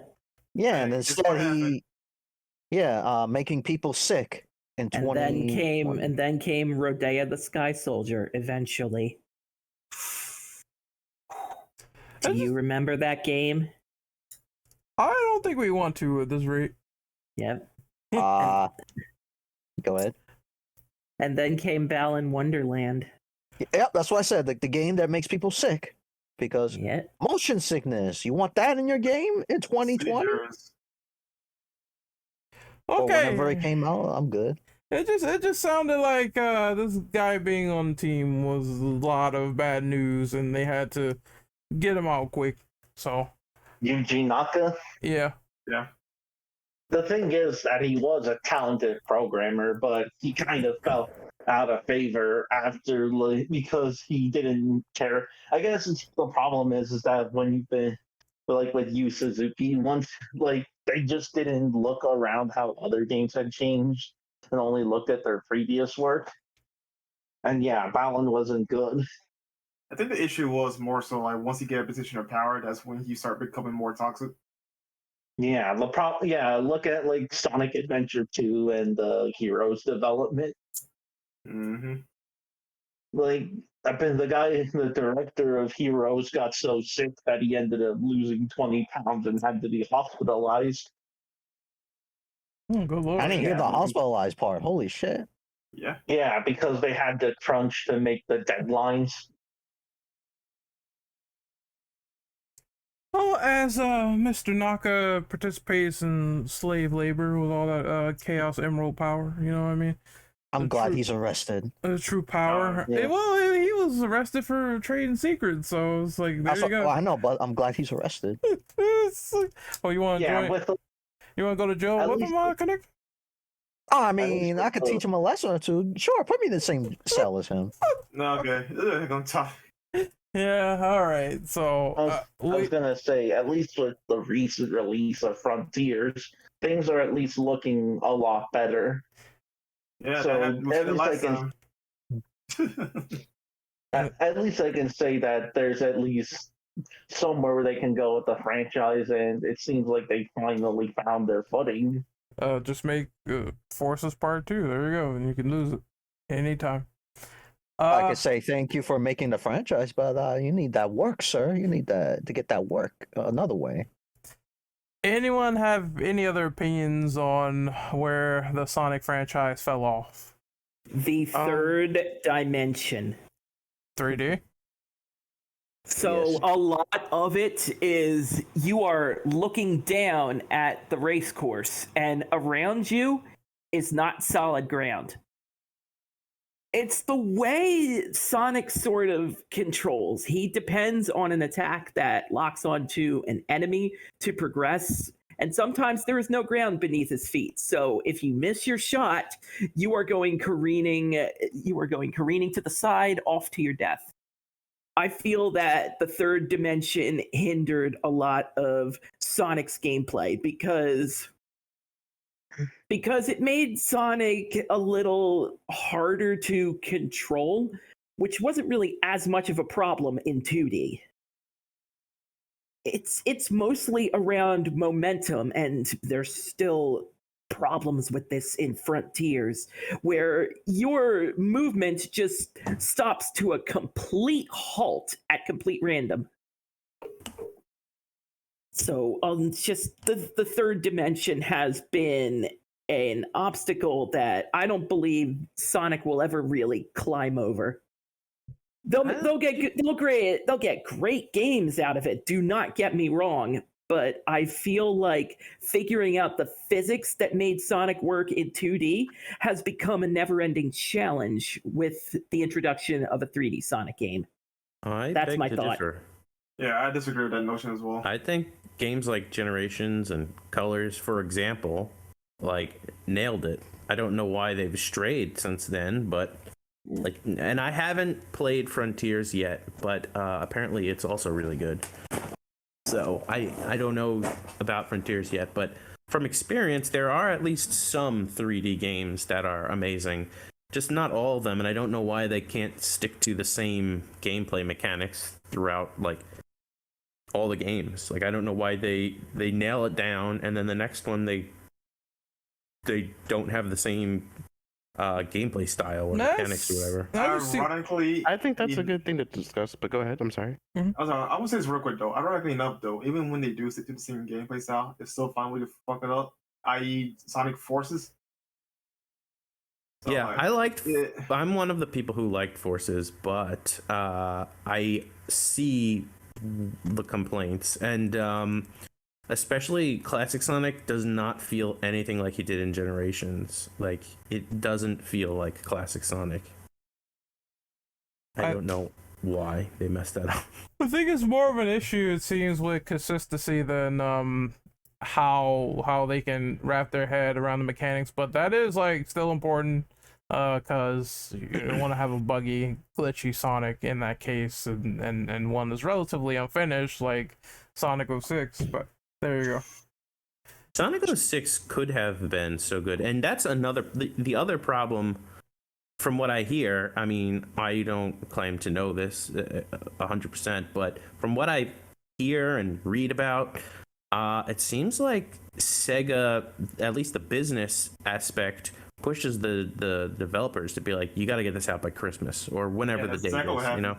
So it's the time constraints seem to kill it, and then they don't see. I mean, maybe they seem more interested in patching it nowadays, but like Sonic 06 was not a game that they seemed ever inclined to patch.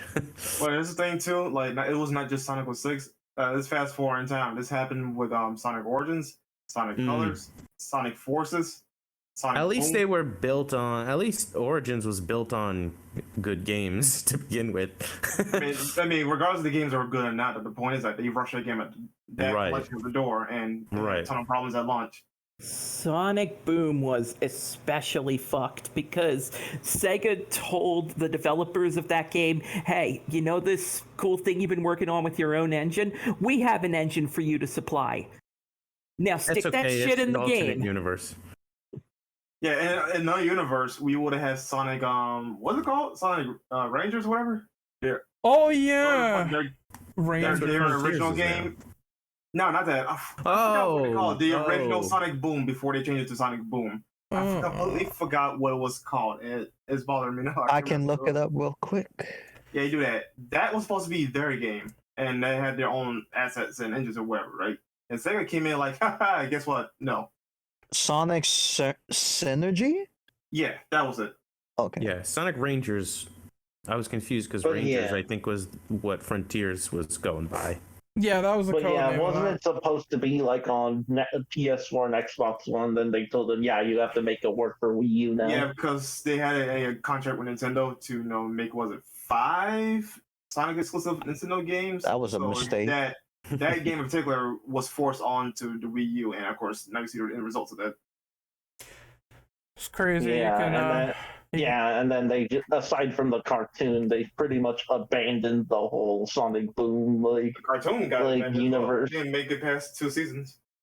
Yeah, but apparently the cartoon was really good. I saw the first season and it was really funny, but I didn't watch the second season. I didn't enjoy it personally, but like the one I always remember is when they made fun of the Knuckles glitch. Wait, what? That was a Knuckles glitch?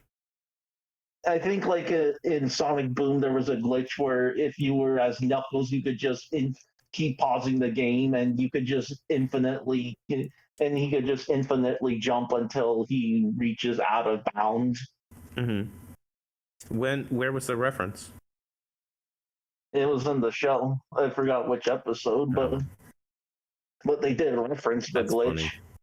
Yep. Knuckles just does a super jump in an imaginary sequence, and it's more of a wink, wink, nudge, nudge. Yeah. It's crazy that you can. Also, Sonic Boom got some decent 3DS games out of it. It wasn't all the Wii U's problem. Which console was Rise of the Lyric on? Wii U. Oh. That was the game. It was built on CryEngine as well. Yep, and CryEngine and Wii U did not mix. Not at all. And there was also the problem of them having to have to render on the gamepad as well, which only made more issues. Well, I mean, rushing works for some people. Other people, it clearly does not. I heard games rush that were great somehow, like Halo 2, and then this is like, no, we can't do it. But I think that's it for this question, unless anyone else has anything else. We'll move on to the next one. I was gonna say something. I was letting you guys talk first. I think the thing, as far as like where the series fell off, or at least like why it wasn't well received, I think there's a 2-part thing to that. I think one, at least most of us here are kind of old heads, and that's not to say that we aren't open to new ideas or experiences, because obviously like we played some different titles, but I think that they really experimented with the character of Sonic a lot. and I think they have the answer. I think certain things don't have to change. And I feel like that experimentation with the character was the sort of like probably the most glaring issue. Like I don't think Unleashed is well received now. I think when it first came out, people were like, "Why is Sonic turning into a werehog?" Yeah, that was definitely my first. That was definitely my first opinion. I was like, "Why?" I was like, "Can I just want to run fast." Sonic fans in general also kind of jaded as well. Like, they don't know what they want. It's only like in hindsight we actually can appreciate a game, which is unfortunate though. But hey, it is what it is. I agree with the sentiment of Sega. All these experiments they do, once they people don't like it or well received at the time, they just abandon it rather than refine it, which is a problem. Now, granted though, they sucked with the boost formula for so long, thankfully though, but they could easily make another like Warhawk style thing with another character because he played so well in that game. It's all dependent on the mechanics that they do, in my opinion, because they've experimented and got trash like Sonic 3D Blast, where you want to talk about slow Hedgehog. Holy fuck, that game was just not fun at all.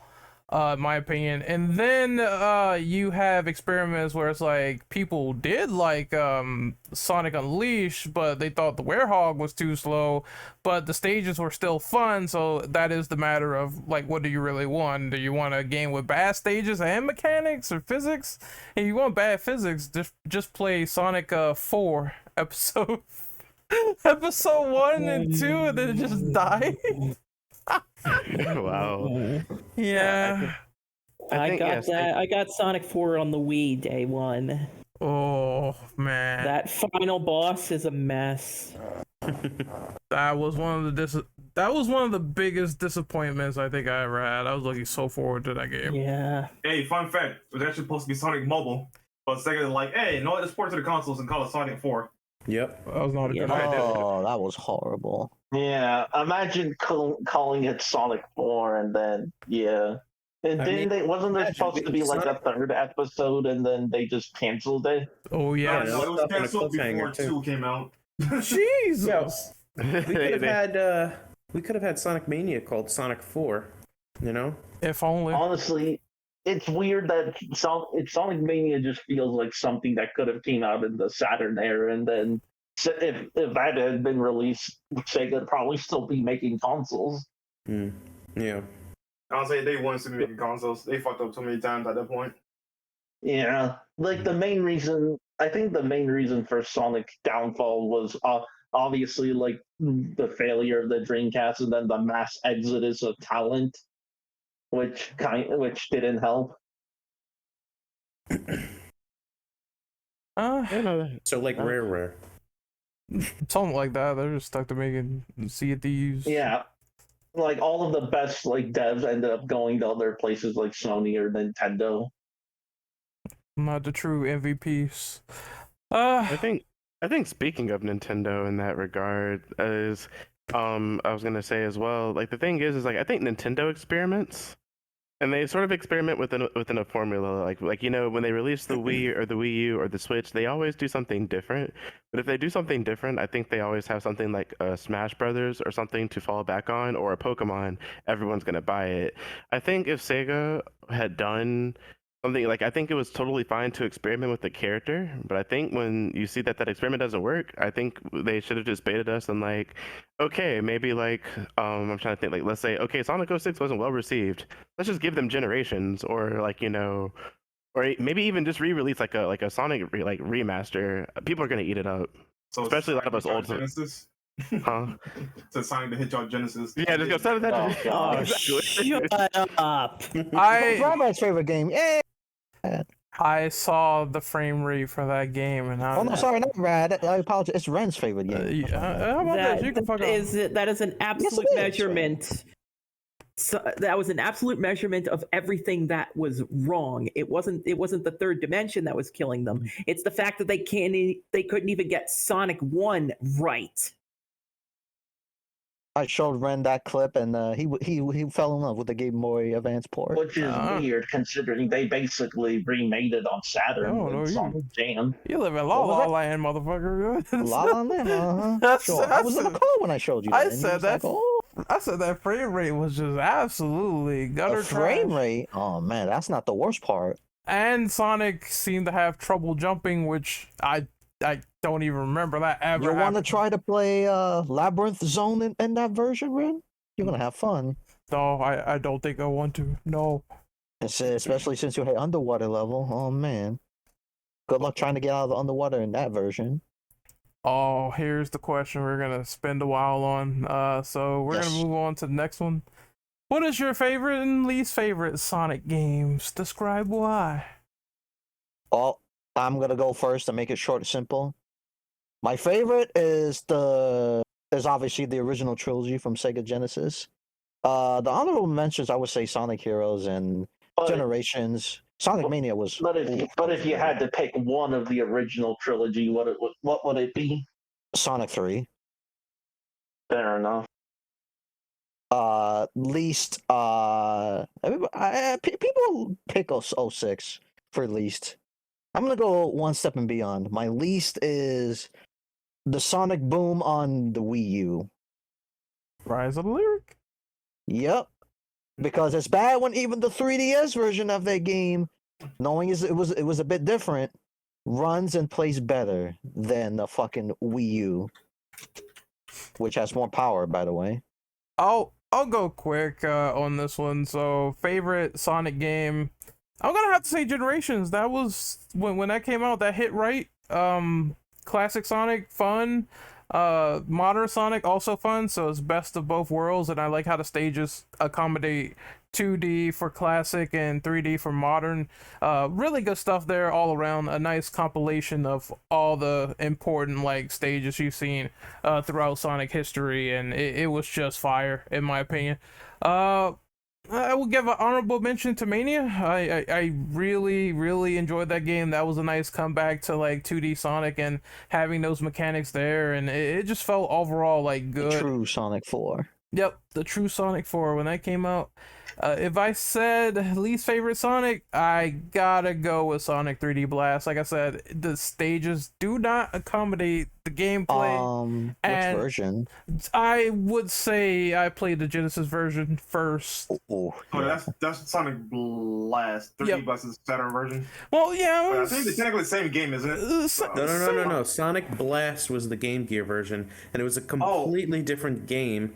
With just it had Blast in the title for some reason. I don't know if maybe they were trying to bandwagon on 3D Blast coming out, but it was a completely different game where you can either play as Sonic or Knuckles and go through these 2D levels, but the screen I think was too zoomed in, or there was something strange about it, and the sprite was 3D though. Yeah. But it didn't have 3D in the title, so it was a different game that I think they were just capitalizing on 3D Blast's. You would have release. slightly liked the Saturn version better anyway, Ren. I'm yeah, sorry that you had to play the Genesis version. yeah. I played the Genesis version too. It's Oh boy. it just doesn't really feel great compared to like other Sonic games. What you would basically expect with the top down view and everything. You know what I Oh. mean? Hold on. Before anyone else gets an answer, there's another honorable mention I would like to add. Sonic Spinball. Then they need to bring that back. I like that game. It's hard. It was Yeah, a that game was fun hard, so it was spinball cool. game, but that's Sonic. Anyone want to go next? I will. Sure, I'll jump in. Oh, go for it. Oh, No, you fuck. can go right ahead. All right. So much for having an order. Yeah, fuck order. This is chaos. Control. Ran through that out the window. Someone while needs Joey to said, "I don't care control no this more." chaos. I did because people kept jumping in, so I was like, oh well, might as well throw it out. And I feel you. As far as my favorite, I feel like this deserves like an asterisk because like of nostalgia. Sonic the Hedgehog 2 by far is the favorite because that just left an impression on me. Like I said, I remember Christmas morning opening that up, being like, "Oh my God, Sonic the Hedgehog 2," and playing. And I also got Streets of Rage 2 that Christmas as well. Like, it was probably one of my favorite Christmases ever, as a kid. And I just love those games. Like, and so it just lives there. But if I had to like not live off of nostalgia, I think Sonic Generations or Sonic Adventure 2 is up there. I think I played Sonic Adventure 2 infinitely more and loved it a lot more. But the Generations came at a time where it was like I had no faith in like Sonic anymore, and then I got to play that, and it was like, yes, this is what I needed. As far as least favorite, 06, and that's only because like despite my best efforts to just try and enjoy the game, I really just couldn't finish it. So I wanted to like it and I couldn't. I couldn't make myself like it. And that's where I'm gonna go with that. Leave it there. All right, who's up next? I'll go. I guess I'll make my You want- Yeah. Yeah, all right. My favorite one is going to be an outlier for a lot of people, but Sonic Riders. I have plenty of games I had to on top of the list though, but I'm going to say Sonic Riders because that game needs more attention. The game's fucking awesome. Sega, bring that back. Isn't that- proper game? Sonic Riders? Yeah, Sonic Isn't Riders. that like the snowboard or board game or whatever? Yes. Oh. Yeah, those games needs more attention. I wish they port 1 and Zero Gravity. My least favorite would be Sonic Free Riders because my God, whoever thought it's a good idea to put that game on the Kinect deserves to get fired. I mean, that's not the Aside- only bad game that was on Kinect. Remember the Dragon Ball game? Honestly, Super honestly, Saiyan. aside from like 2 or 3 games, most of the Kinect games were great. Super Saiyan. No, they weren't. Seriously though, that game was an abomination, man. I actually wanted to go play Sonic 06 because that game was more consistently functional with me, unlike Sonic on Kinect. Oh, that actually effectively killed Sonic Riders series too. So like, yeah, Sega didn't learn lessons.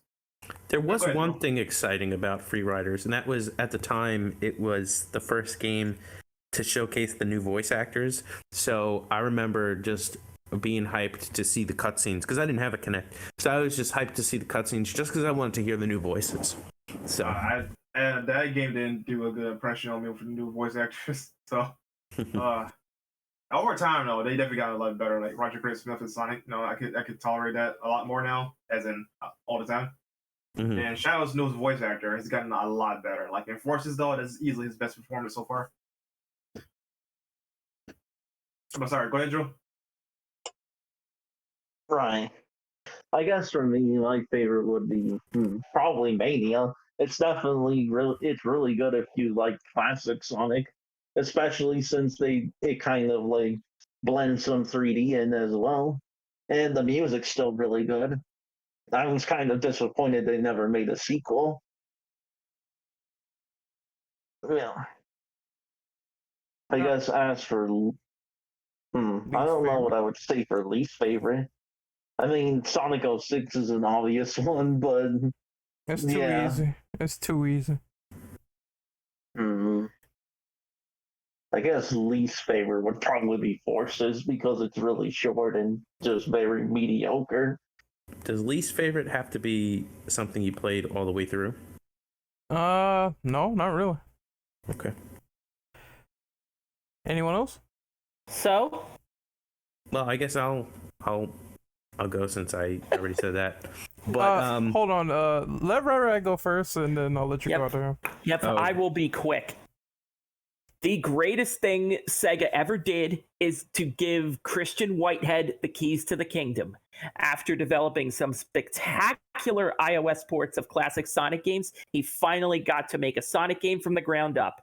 And Sonic Mania is an absolute masterpiece.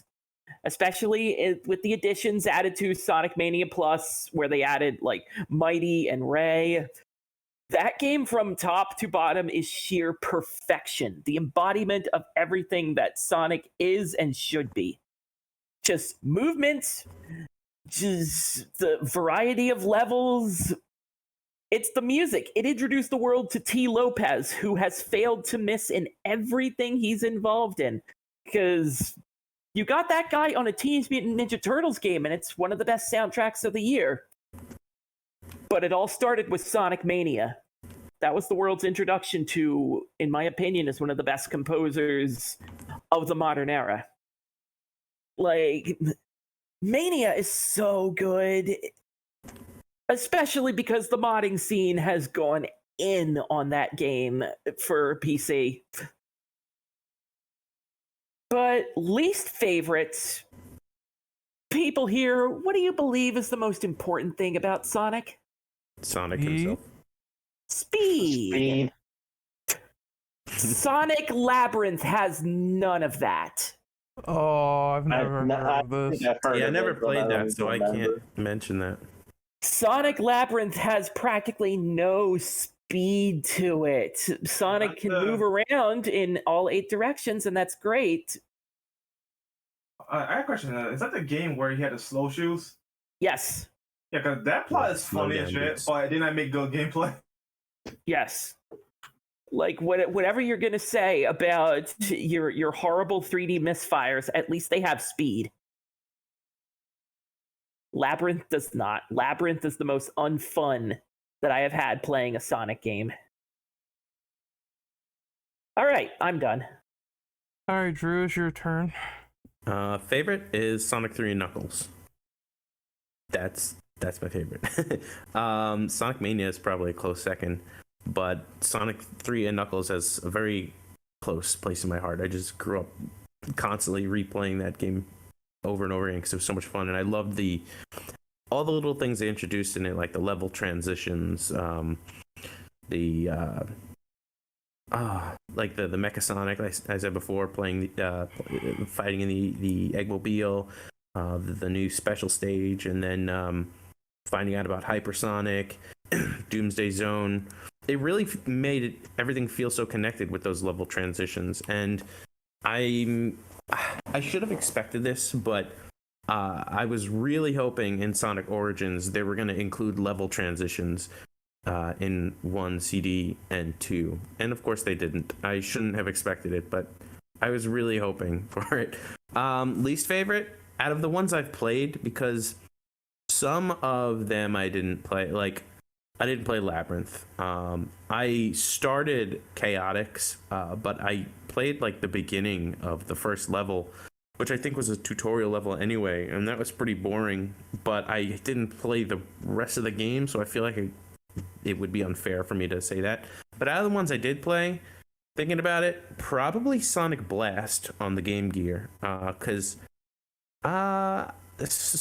many years ago, I don't know, maybe 5-ish, I don't know how many years ago, but I bought it on the 3DS eShop to play it because I never played it, and I was like, this is a little bit of a stinker. It's a meh. It's just like But I'm sure there's worse Sonic games that I just hadn't played, like Labyrinth. I hadn't played it, so.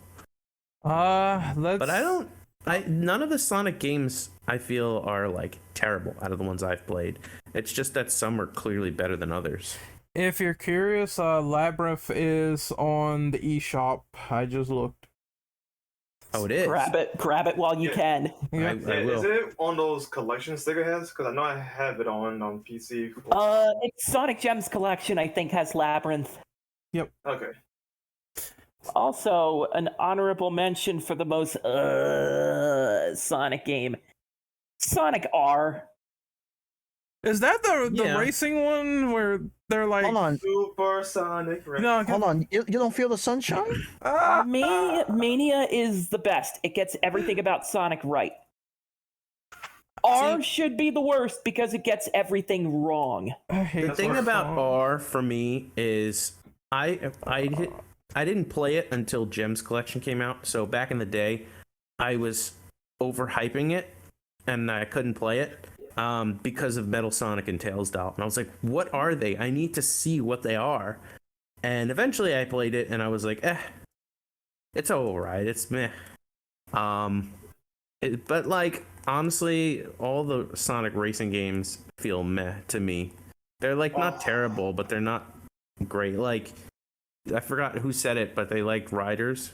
Yes. I thought it was okay, but eventually I think it got a little difficult for a racing game. I was like, I just want to see the story. I don't want to like get better at the racing. I just want to see the story, and I can't see the story without getting better at the racing. And I felt the same way about Team Sonic Racing. I was like, this is fun, but like, I just want to see what happens next. But as far as Sonic R is concerned, it gets everything wrong. The courses are disjointed, make no sense, and just have complete empty voids and shortcuts that render about half the course pointless. it has the worst handling and controls possible, so you just can't go straight to save your life. And I'm sorry, flame shields up. The music is the worst shit I have ever heard in my life. I agree with this man. I agree with this man. Sonic R is that game where the music is either you love it or you hate it. There is no in between. There's no in between. There is no in between with this fucking game. I don't know what it is with this game in particular. There is no in between. I can't imagine unironically standing that soundtrack. Well, I do love Supersonic Racing, so... the sunshine? I feel physical pain. Oh, God. Supersonic Racing. Tails doll, that EXE, let's go. Yeah, if you want to talk about a pain in the ass game when it comes to collecting the emeralds, not only do you have to find them on the course as you're in a racing game, I believe you have to win the race somehow as but that's well. just like Diddy Kong Racing too, honestly. But Diddy Kong Racing is a good game. That's the difference. Their courses make total sense, and the racing is fun, and it has better music. Right. It's like this is an abomination upon nature. It is. Like, even trying to go back and play it today, you just can't. Diddy Kong Racing was awesome. Where was Sonic Racing like Diddy Kong Racing? No, it didn't get better until Team Sonic. Like if Rare made it just replaced all the characters in Diddy Kong Racing with Sonic characters. Woo boy, that would have been awesome. It would have been just the same exact game, reskin it with Sonic. And like Wizpig could just be like Robotnik in a mech or something. That Tails doll looks like a serial killer. I'm sorry. This is so distracting, man. I Why don't is that in the game? understand the meme about him being creepy. I guess because he looks kind of creepy. Is that why? That has to be the case. And then people Like, who just looks made creepy? Tails doll from Sonic R. Oh, So, and people make creepy pastas, but that's besides the point. Anyone else on least favorite Sonic games? I mean, I know Ren's favorite Sonic game is Sonic.exe. I've never played it, but I've seen it. It just looks like you just go side scroll till things get worse. It's not. I haven't played it, but I hear that the Sonic Triple Trouble 16-bit fan game is really good. And I think there was another fan game that recently came out, like something Star, or I don't know, but there were two fan games that recently came out. I mean, I know we're talking about official games, but I thought it would just be worth mentioning. There is another Sonic like mod. I mean, I don't mind talking about mods. There's one that I have for Sonic 3 that's like really good. Sonic 3 Air. It's Chef's Kiss. It's fantastic. And the best thing is you can mod it. So if you want to mess with the stages, or if you want to mod other characters, then you can do that, which is so much fun. Anyone else before we move on? Oh, go once, go twice. Soul. Oh, well, there is one. Wait, what is it now? Like I wasn't gonna bring up non-Sonic, but it's spiritual successor that I can't recommend enough. Knights? Freedom Planet. Oh, okay. That was a very fun game. If you don't mind avoiding the cringy Saturday morning ass anime story and just getting straight to the levels, that game is pure bliss. Like, it's fast, the bosses are tough but fun, and the gimmicks attached to each character means you play the game differently. Like, you have your speed character that basically has a super dash that can go in all directions. But then you have another character that can shoot this green laser that she can sort of like transmorph into a green cube that you can use as a powerful attack. And then you have a character that rides on a motorcycle. Like, if you're looking for 2D Sonic, but it's like you don't mind a little bit of anime thrown in, like track down Freedom Planet, especially Freedom Planet 2, which I haven't completed yet. Freedom Planet isn't too hard to find. I think it's pretty much on everything, even the Wii U. Yeah. I seen gameplay. It was great, but we gotta move on to the next one. So it's time to talk about the Sonic movies and then his portrayal and OVAs and television. First, does that count in all media? Yes. Like, does that count for comics too? I don't know about comics, but I mean, you could bring it up if you want, but okay. I can't really talk about comics because I have not read a lot of them for Sonic.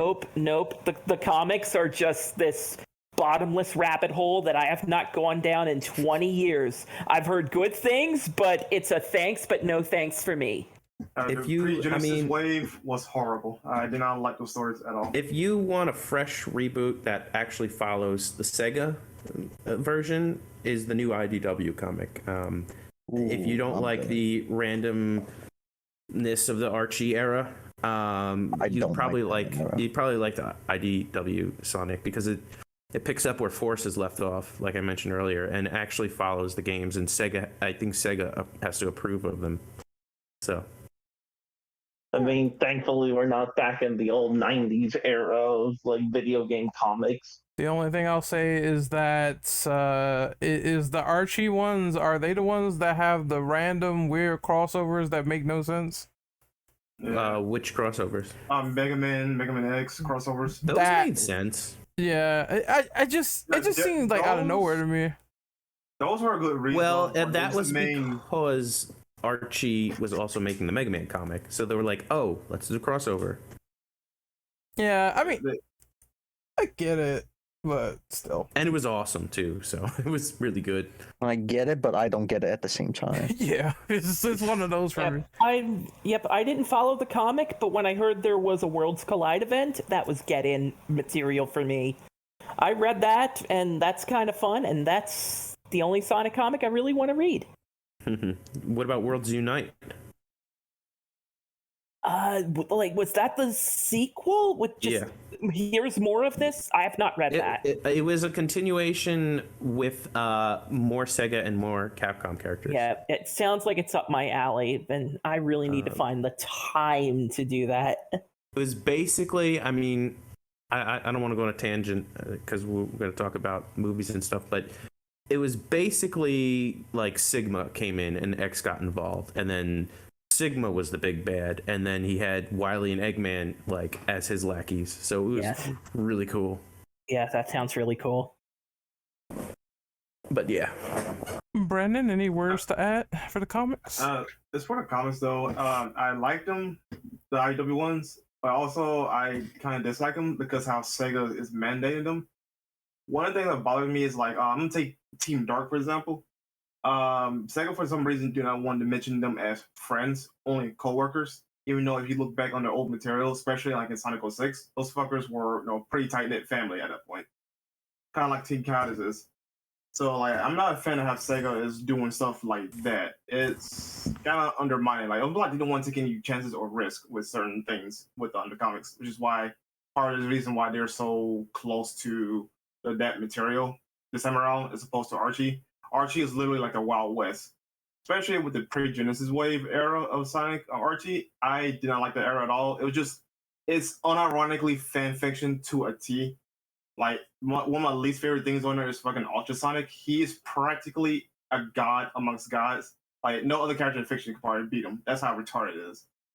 And to a point where he can wish you out of existence just by using the character emeralds. It's fucking insane. So yeah, I'm not a fan of Archie's Sonic, at least the pre-Genesis era. Pulse is whatever. I didn't catch up at that point, so I can judge that one. But yeah, as far as comic scenes though, I have a love-hate relationship with Sonic. This is interesting.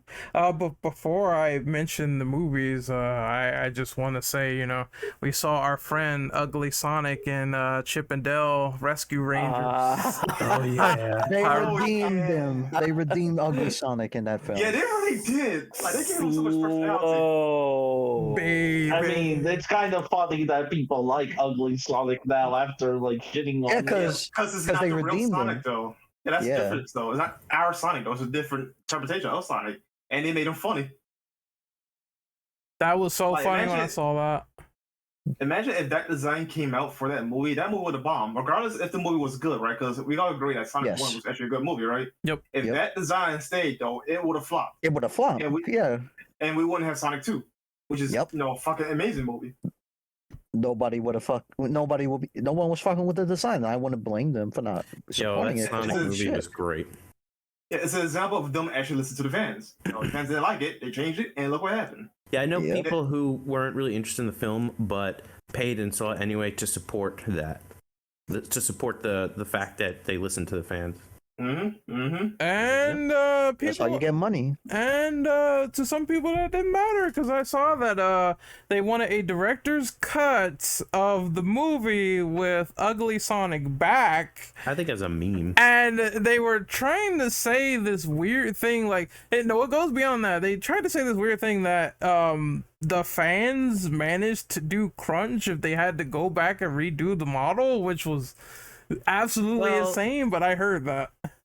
Apparently they didn't. That's why the movie was delayed. Yeah. And Yep. they didn't have the whole movie done with that model. They only really had the parts of the trailer and maybe a little more. I'm not sure. So it cost money to redo it, but it was worth it. Yeah, And there was no crunch either. It would have been funny just to at least see Ugly Sonic with what they had done. The team went out of business when they was There should- after they was done redoing the model. That's know what I how much wanna they see? care about the fans. In Sonic 3, I want to see some kind of costumed event, whether it's a convention or Halloween or whatever, and Ugly Sonic has to be like a third-party Sonic costume. Third-party, from I don't know, like a knockoff. That's what I mean, like a knockoff Sonic costume, because people maybe recognize who Sonic is now. Some people maybe.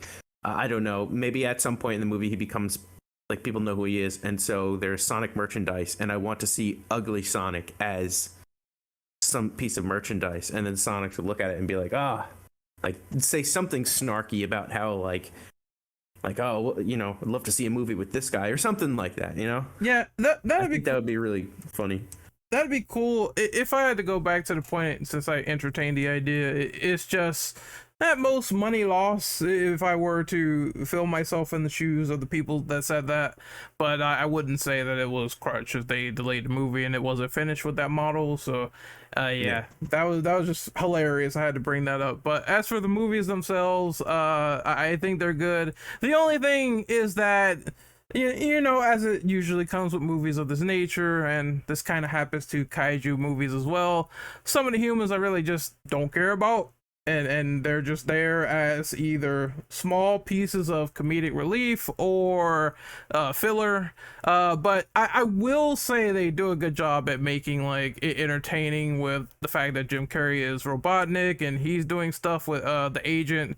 I forget his name, Stone. And I thought that dynamic was pretty good with them and Knuckles in the second movie, where Knuckles is ancient and he doesn't know what ... means when texting. So I thought that was a funny moment. Just overall in general, I like that. I do like that version of Knuckles, especially the guy behind the voicing of that character in the movie, who is known as Bloodsport. Idris Elba? Idris Elba really nailed that role, dude. Yep. I would have killed to have the OG actor of Knuckles to come in, or at least one of the earliest ones possible. But Eldris just fucking killed it, man. Performance.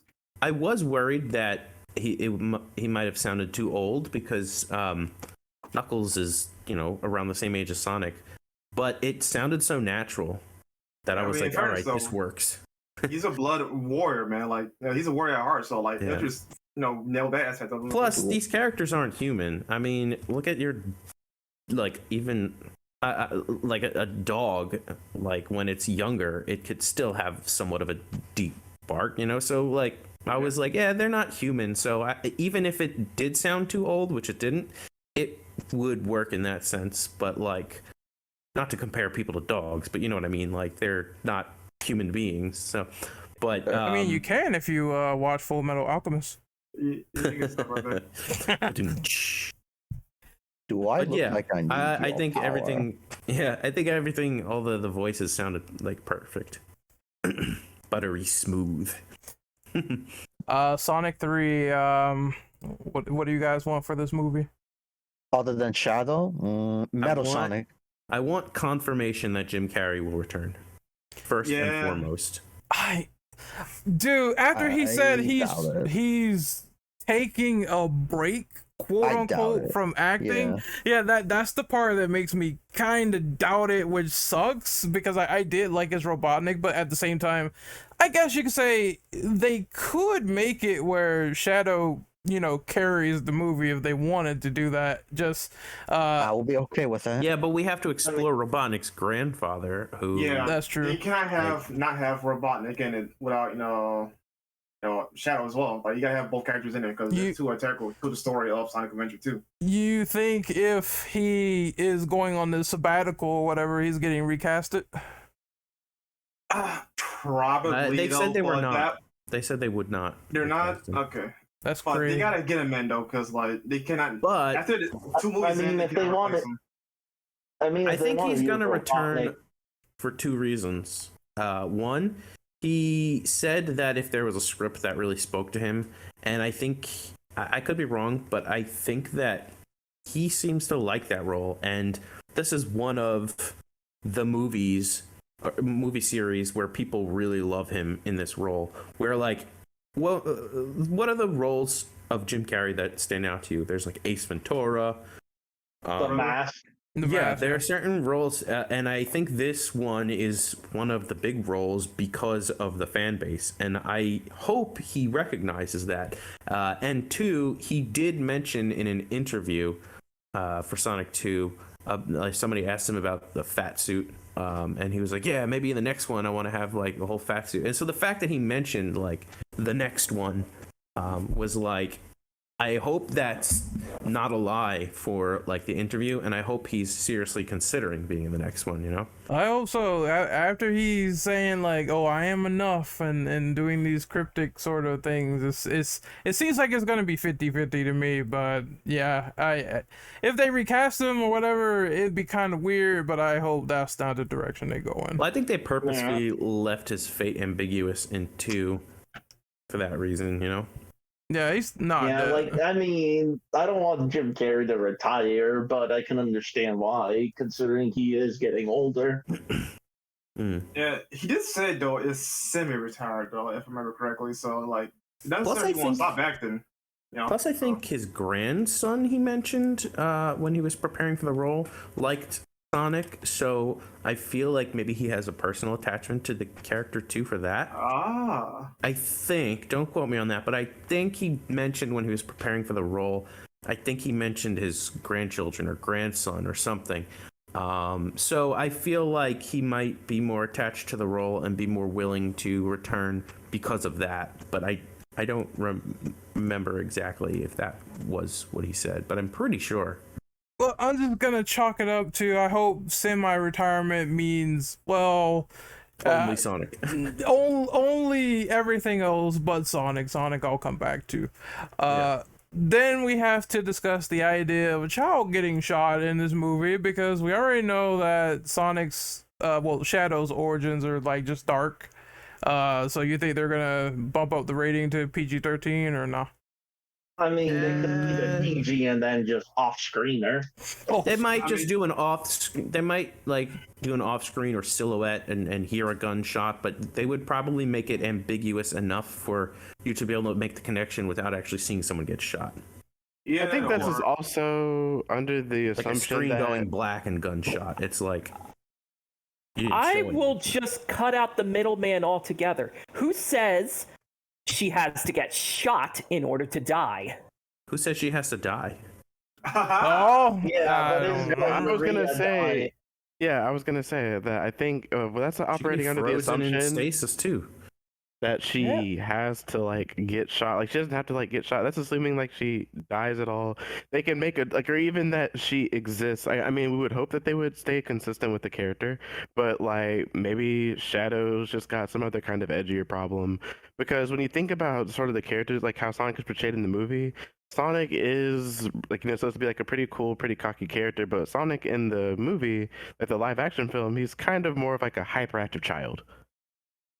I want to see what I think actors are going to. I want to see. I want to know what actors are going to play Gerald Robotnik and Maria Robotnik. Hold on, what were you saying, Brandon? My apologies though, but I think the directors or producers, whatever, saying like they're going to be, I say, closer to the story for Shadow as possible. I believe something like that, or they say as faithful as possible to the characters. So I want to roll out the possibility of Maria actually getting shot or at least dying on or off screen. Now they don't have to like necessarily shoot her though, right? But you could just say that she did die and by whatever causes though. But it still has to be gun involved, and she still needs to die because otherwise you wouldn't have Shadow because that clearly kills his motivation of him doing his thing in Sonic Adventure 2. Yep. They can even have her because she had a disease that Gerald was trying to treat, so they can even have like her being treated and gun pulling the plug on the project, and then she can't get her medication anymore or something. You know, like that could they work. could really do anything like that, like as long as it falls in line with the original story of like why people have certain motivations. Yeah, that could actually work. I agree. I just make Gun look like such dicks, as if they already weren't. But yeah, I'm about to say. Yeah, that's probably the point. I mean, the Shadow is being treated. Pull the plug. The Shadow the Hedgehog game is right there. I know. I played it. I was just making a joke. Yeah, I'm looking forward to this movie though. I think it's just going to be another one of those epic events. Even in the second one, they made it to where like Knuckles and Sonic was this like epic showdown. So it's probably going to be the same with like Shadow and Sonic in this movie. And of course the understanding of where he's coming from is going to mean a lot, as well as him being like strong and. I would like to see Sonic, defeated in this movie as he was before by Shadow, so that would be fine. Well, I think that they don't have to only adapt one game. Like the second movie was somewhat of a loose adaptation of both 2 and 3. Yeah. So they could loosely adapt various games. And I wouldn't be surprised, especially because it's part of Shadow's backstory, if they bring in the Black Arms somehow. Like, they might they might stay on script with the lore and, like, motivations and stuff, but they could kind of go off on their own adaptation and, like, by the end of the movie, Sonic and Shadow team up to fight the Black Arms, It's just like, oh, wow, this is different, but also not different. That could also be his own movie or hell, a spin-off show. Like oh yeah, that they can expand spin-offs. They could do that, yeah. But they can introduce it.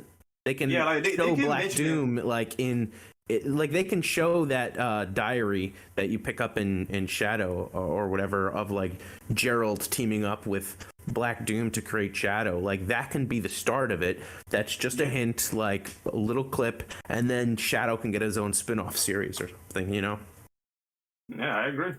That's a good idea. All right, so but Black Doom could replace Robotnik in a sense. Sorry, I feel like I keep interrupting, but I keep thinking of ideas. I feel like involving Black Doom in any way is just a pipe dream.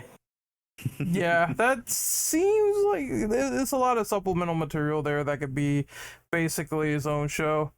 Or just What's ignored. the matter? You don't like Black Doom? Okay, that's too good. Relax, Goku. Or just ignored because it really does contradict with past events a lot. Yeah, well, it's an adaptation. They'll change things that don't make sense. Yeah. We already have multiple worlds. It's like the Black Arms are in a different universe. Like Maria could be alive in the present era. Yeah, I don't know, but I still want them to be. I still want them to be balls again killer. Yeah, because it'll show his grown-up shit now, so You know, that's pretty dark storyline. So I hope just some semblance of it is still there. As for TV shows, I've not watched a lot of Sonic TV shows, so I'll just leave that up to you guys. You never seen used to the watch Saturday morning cartoon? I've Like the only seen goofy one with X. Jaleel White? I've only Sonic seen Sat X. AM. No, I've never seen it. I've Well, seen Like Sonic Underground? Underground. Poor Underground. bastard. Which is the one with Urkel as Sonic? There's three of them. Both. There's 3 cartoons. I think I've seen all of them. There's three. There's There's cartoons Sonic with Underground. Jaleel White. There was The Adventures of Sonic the Hedgehog, and then there was just Sonic the Hedgehog, which people refer to as Sonic Sat AM because it was Yeah. on Saturday morning at AM. Adventures wasn't- is the one I seen. Yeah, you know what? There is- Adventures is the like Looney Tunes esque. The ship I one, yes. grew up with these shows, so I can tell you that Adventures is the most cartoonish cartoon you can imagine. It's the furthest thing from the Sonic video games, and I honestly love it. I think it has a I love specific Scratch and charm. Grounder and Coconuts. I think it has an incredible charm to it, and to me, Long John Baldry is an underrated Robotnik voice. Promotion. Oh yeah. Sonic Saturn is based off the comic, and it is also good. No, I think the comic is based off of that. Or they the both comic were hit first. based. Comic Or they hit were first. both based off of. Are you sure? Maybe you're right. But Very, I think very. I thought they were both based on like a behind the scenes content of they were trying to create something. Nope. These characters did not exist until the Archie comic.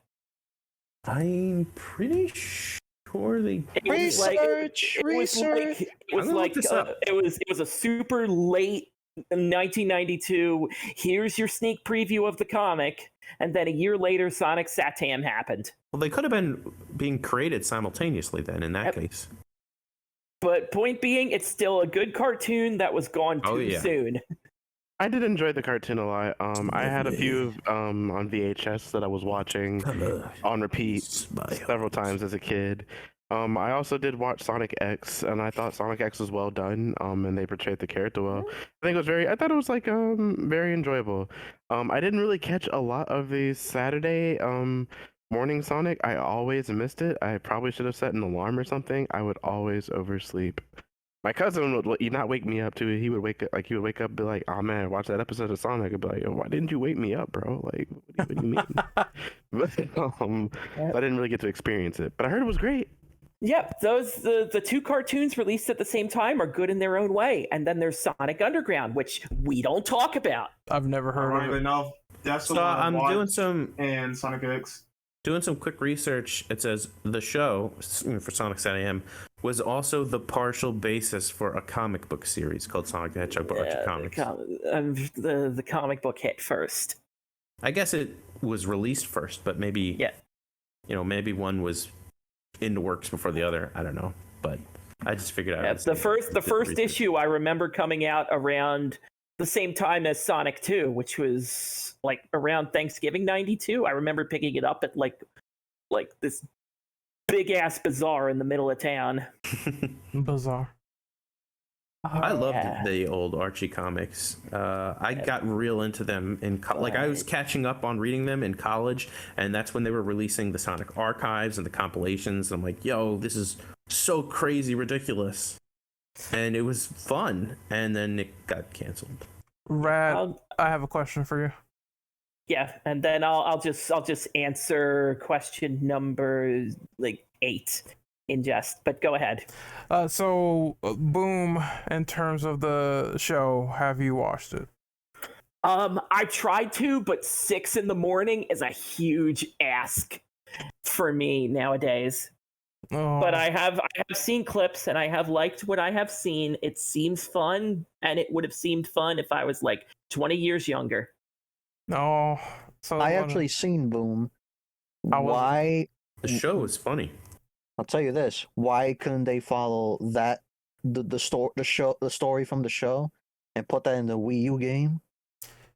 That just seems like a big misfire there. It's like, okay, here's this transmedia show that's like kind of cool, but the game is nothing like that in terms of, Yeah, Charisma. the game was supposed to start like a brand new like evolution of Sonic, and it kind of fell flat.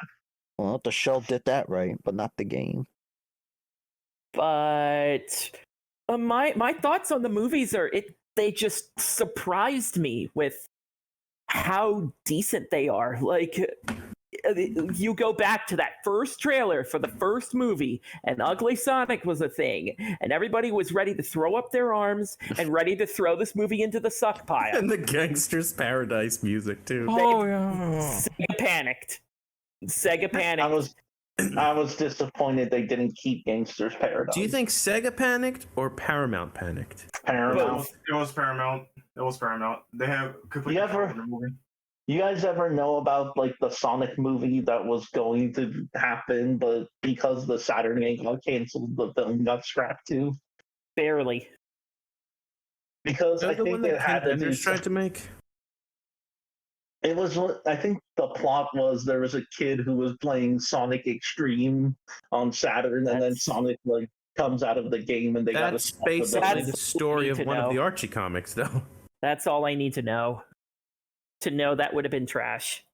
It would have been at least 90s game. What the fuck? It's no good. No. If you want to talk about a Sonic movie in the 90s, the OVA's right there.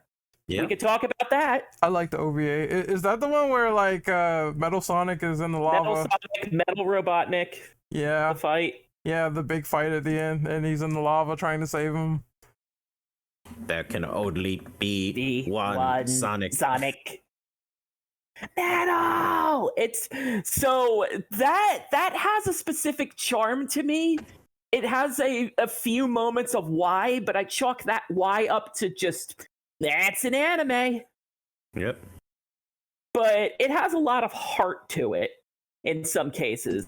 Like that first episode where they fight Metal Robotnik and Knuckles shows up to save the day. That's fun. That's decent. It's when you involve all the side characters and Robotnik is trying to marry the president's daughter, in which, Oh, no. Never.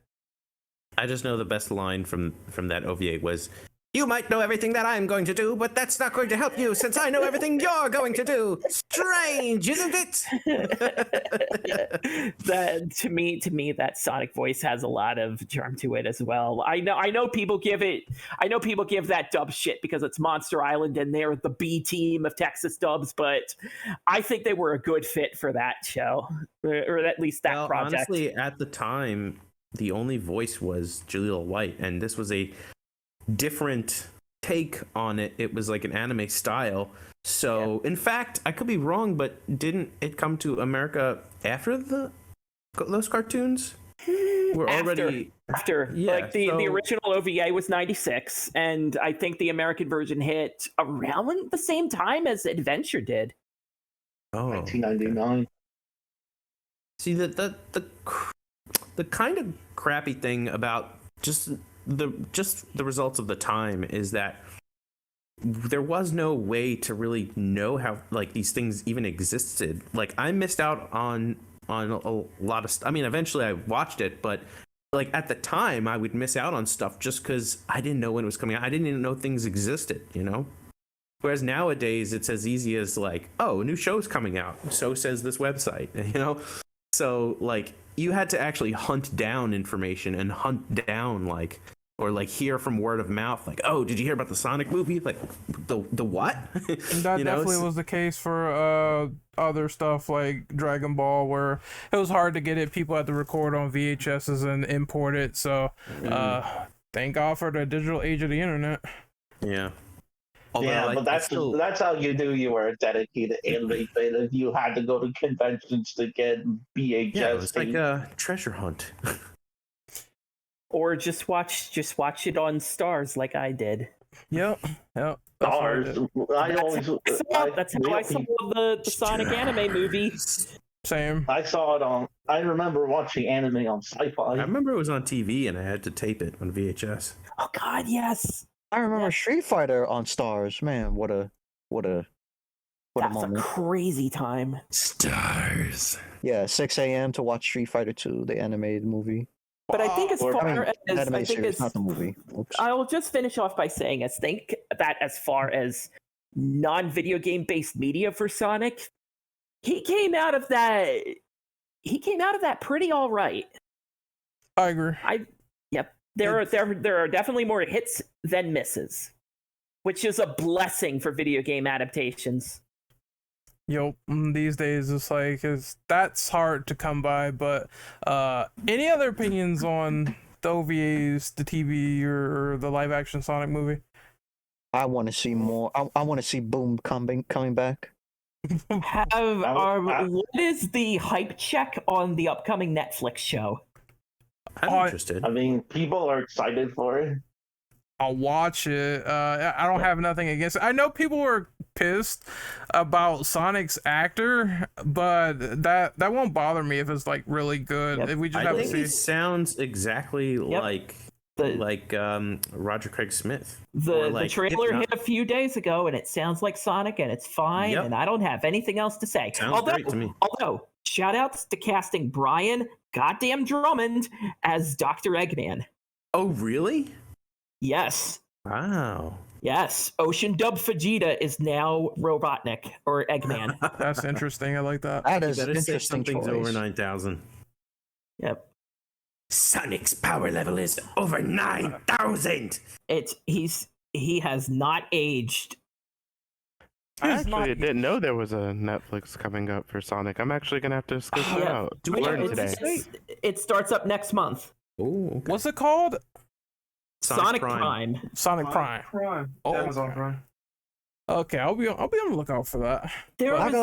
There's also an idea that Paramount Plus wants to get a Knuckles series. Well, Yep, yeah, that's already confirmed that. confirmed. And Idris Elba returning to voice. I Oh am yeah, Although yeah. he looking forward to that. Although Yes. for the bonus short that they included in the second movie, the voice Idris Elba and the voice of Tails, Colleen, I think O'Shaughnessy. Yeah. Yep, the original. they didn't return to voice. I think there was there might have been a scheduling conflict for Colleen, but I wouldn't be surprised if they just didn't have the budget to bring in Idris Elba to do a few Knuckles lines for a short. Yep. But I think why am I blanking on Sonic's voice actor's name? Roger Craig?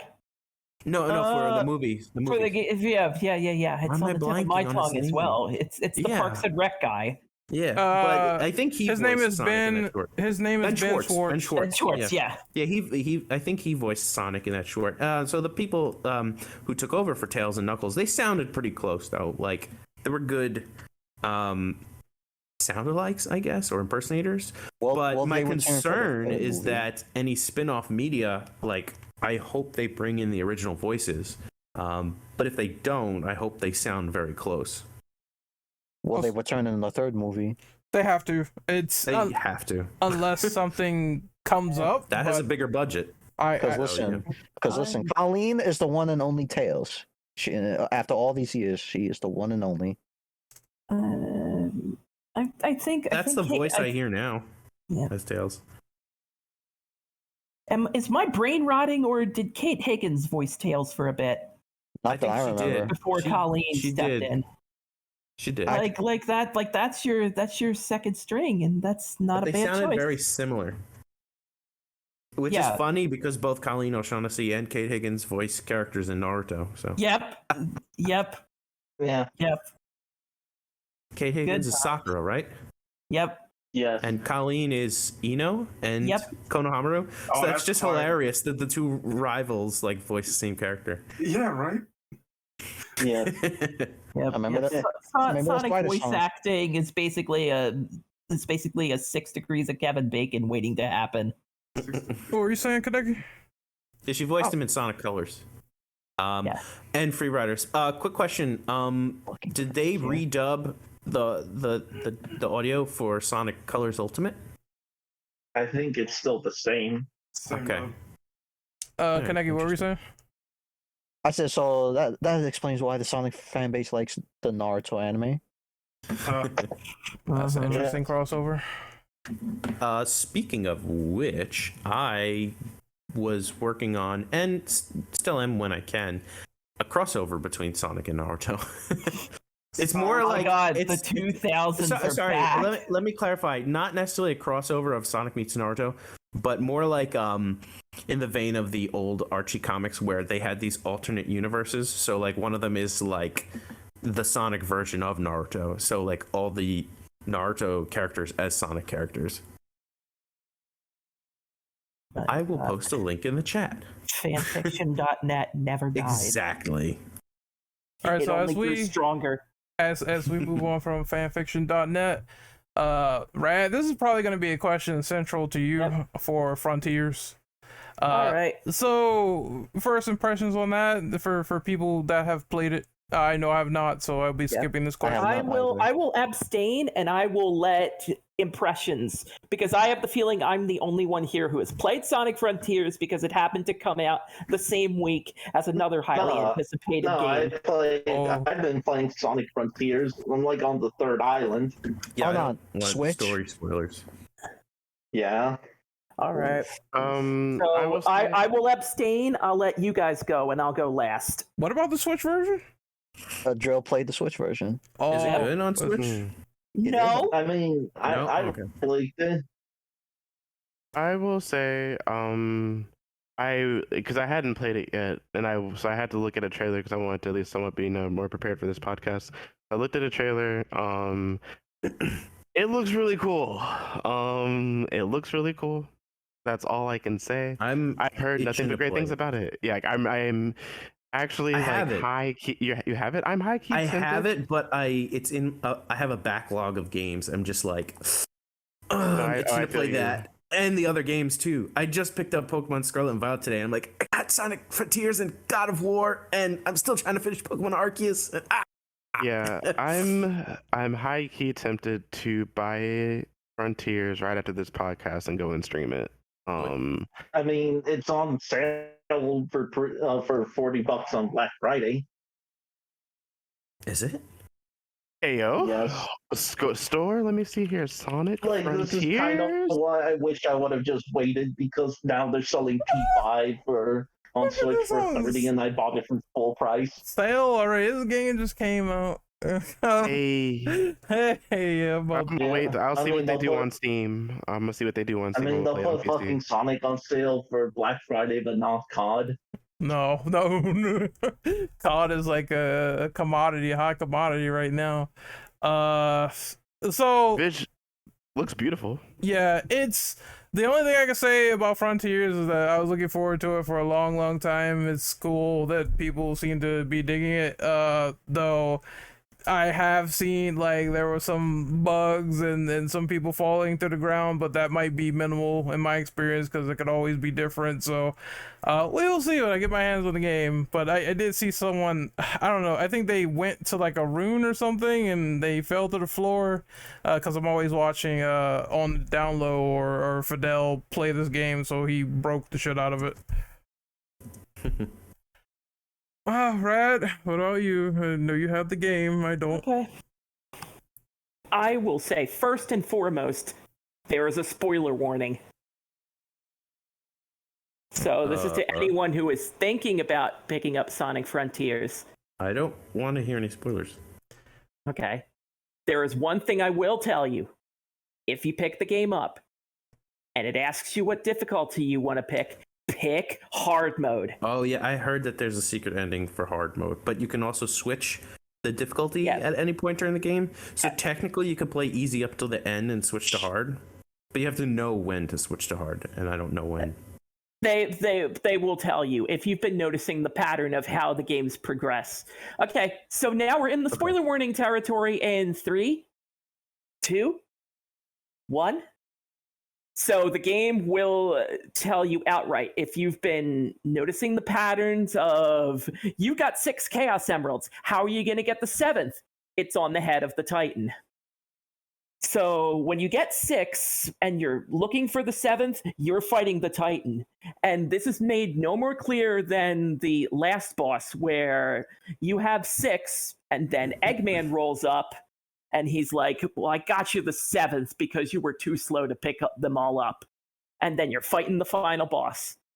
So most of my discussion of Frontiers is going to be centered around the bosses, because they are awesome.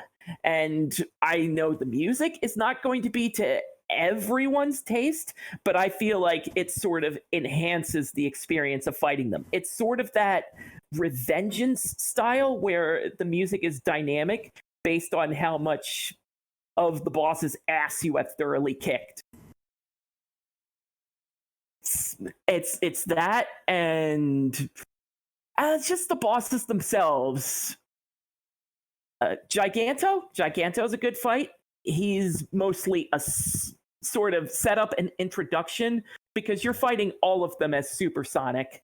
So he's kind of a tutorial boss to get you ready for that. And he's actually kind of fun. Then you get to the second fight, which is the Wyvern, and then you really got to learn the mechanics. How much of the mechanics you have come to understand, especially parrying, will determine how much you enjoy that fight. Otherwise, you are getting socked in the face by missiles constantly and getting pushed away from the boss because it will attack twice when you're used to parrying once. And then it's also the introduction of quick time events. And if you fail this quick time event, you don't go back to that phase of the boss before the quick time event, like say Bayonetta. You go back to the beginning of the fight when you're just normal ass Sonic, and that has happened to me. So my experience with Wyvern was based around how messy that fight was for me. But I've heard people sort of praise the Wyvern fight, but it's got nothing on fighting the Knight, which I believe is the best fight in the game. Holy shit. That fight is so fun to do, especially at the second half of it, where he starts throwing the shield around and you have to grab the shield with parrying and toss it back at the Knight to stun him, and then you can just beat the piss out of him, and it is so satisfying to do so. So those fights are great. The Supreme is not. The Supreme is the final fight on normal, and it is the most boring fight in the game. Like, it puts up all these little shield bits that you kind of have to get around in order to damage the boss itself. You could just break down one of the shield bits and just wail on the boss. There is minimal resistance, especially if you've leveled up your attack, because, yeah, there's a leveling mechanic in this game. You have to basically gather these fruits and present them to this elder, and he will enhance your attack and defense.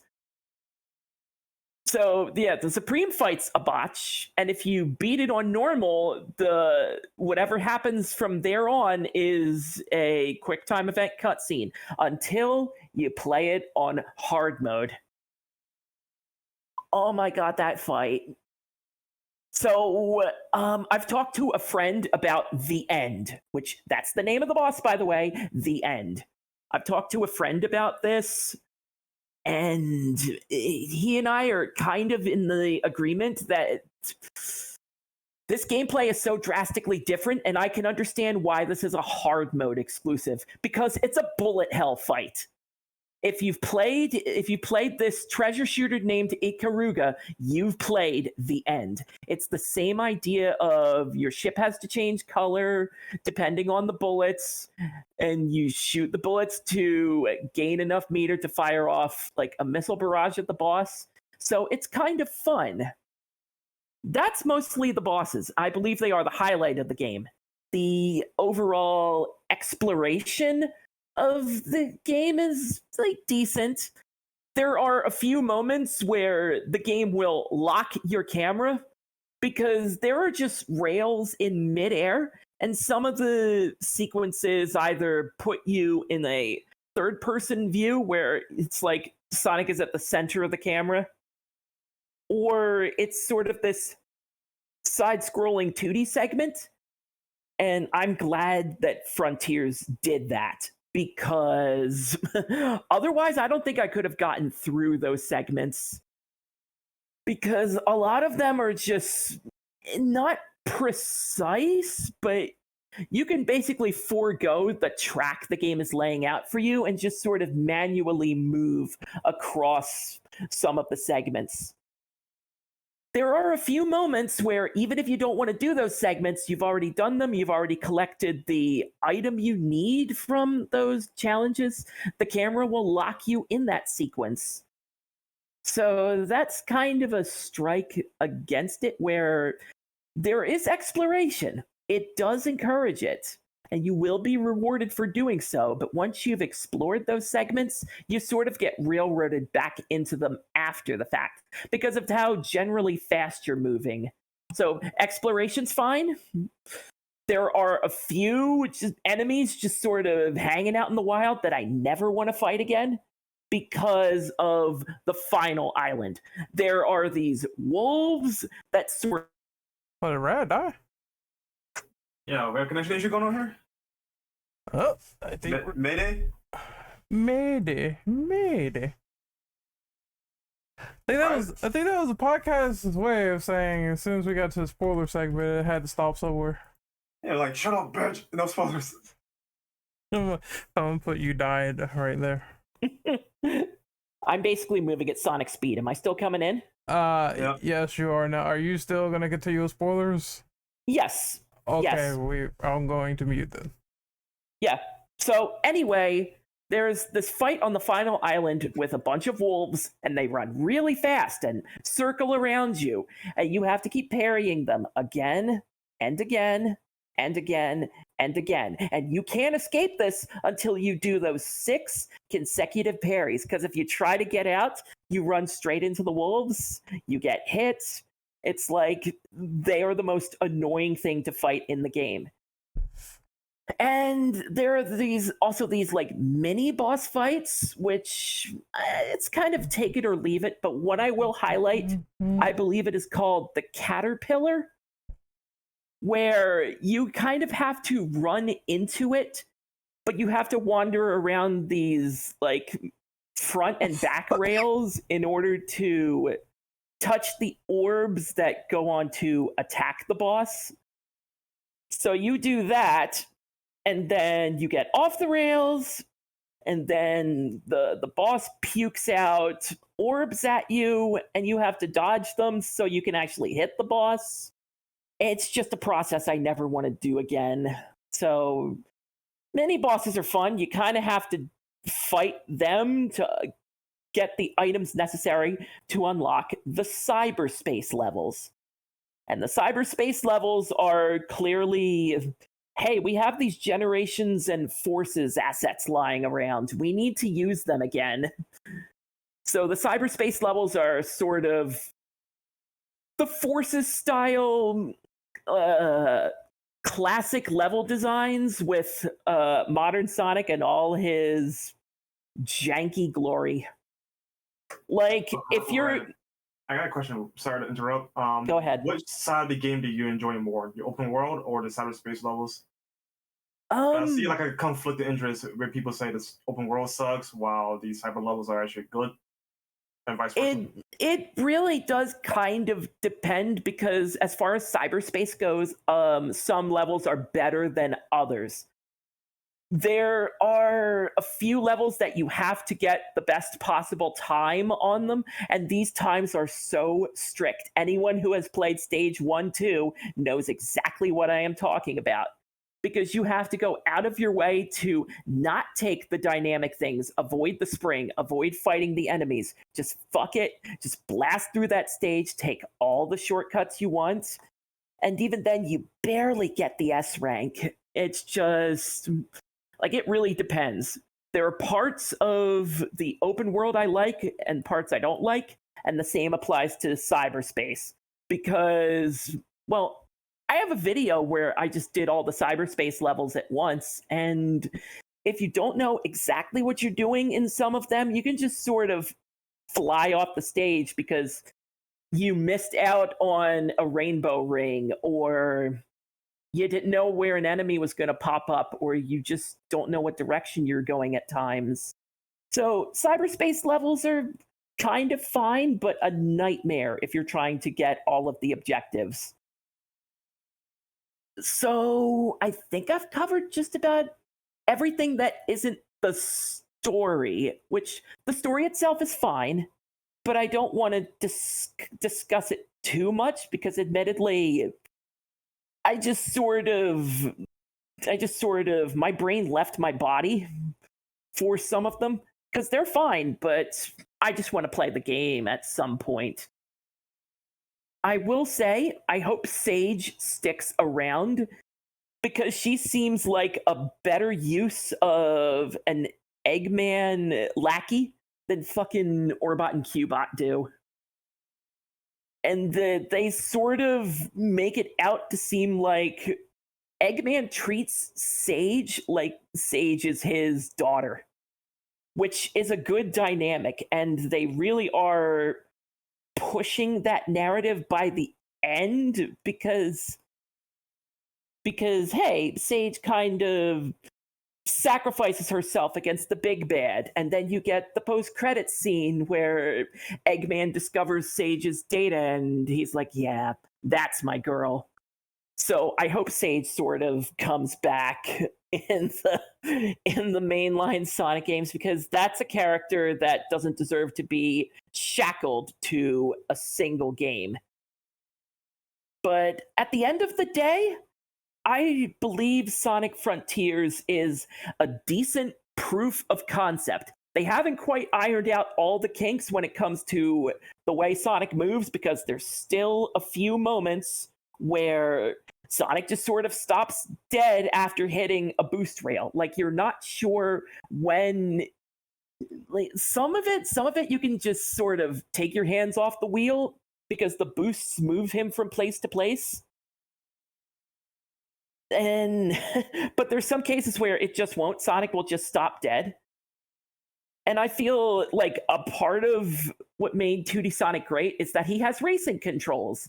If you're moving fast and you stop, you get the skit. Like, you don't get that there. He just stops. So the jank is still there.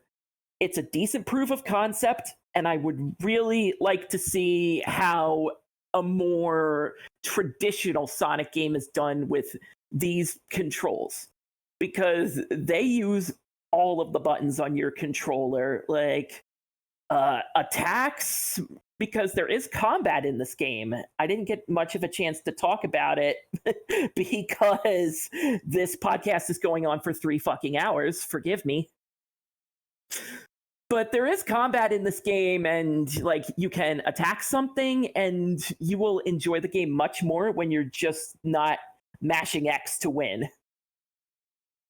Because there's like cyclone spins, and like, you can do cool shit like dash to the side and do another attack from that. And it's fun. And I would really like to see where Sonic Team goes with this. I hope they don't throw out a lot of what they've learned here, because there is potential. There is absolutely potential in the way Sonic controls. They just need to sort of tighten up the graphics a bit on level 3. Ha ha ha. And then we could have a classic on our hands. And I believe that is where I will stop ranting about Sonic Frontiers. It's a solid 7.5. I'm happy with my day one impulse purchase. All right, now we're back. That was long, but all the Frontiers opinions are out of the window. Tears. So we could just simply move on to the next question, because this is lapsing over 3 hours now. What direction should be taken forward with the series if you were at the helm? I guess before letting you guys go, I'll go real quick. Just more consistent quality Sonic titles. I mean, it's a no-brainer, right? There was an interview that they released saying they want to take the feedback of Frontiers into account. So I guess they want to fix it and then move on to the next either character or Sonic game, which I don't know what it's gonna be, but honestly, I don't know what happened after Sonic Mania or why they didn't decide to do another entry. But if I was at the helm, I would get on that ASAP and do it, make it happen. I don't care how impossible it is, just get the right people and go. And then figure out how to make a bigger and better game than Sonic Frontiers, and that's about it. Just go from there and see what works and what doesn't. You know, it's something we mentioned earlier. Instead of throwing the baby out with the bathwater, we could improve it and make it better. So that's what I would do.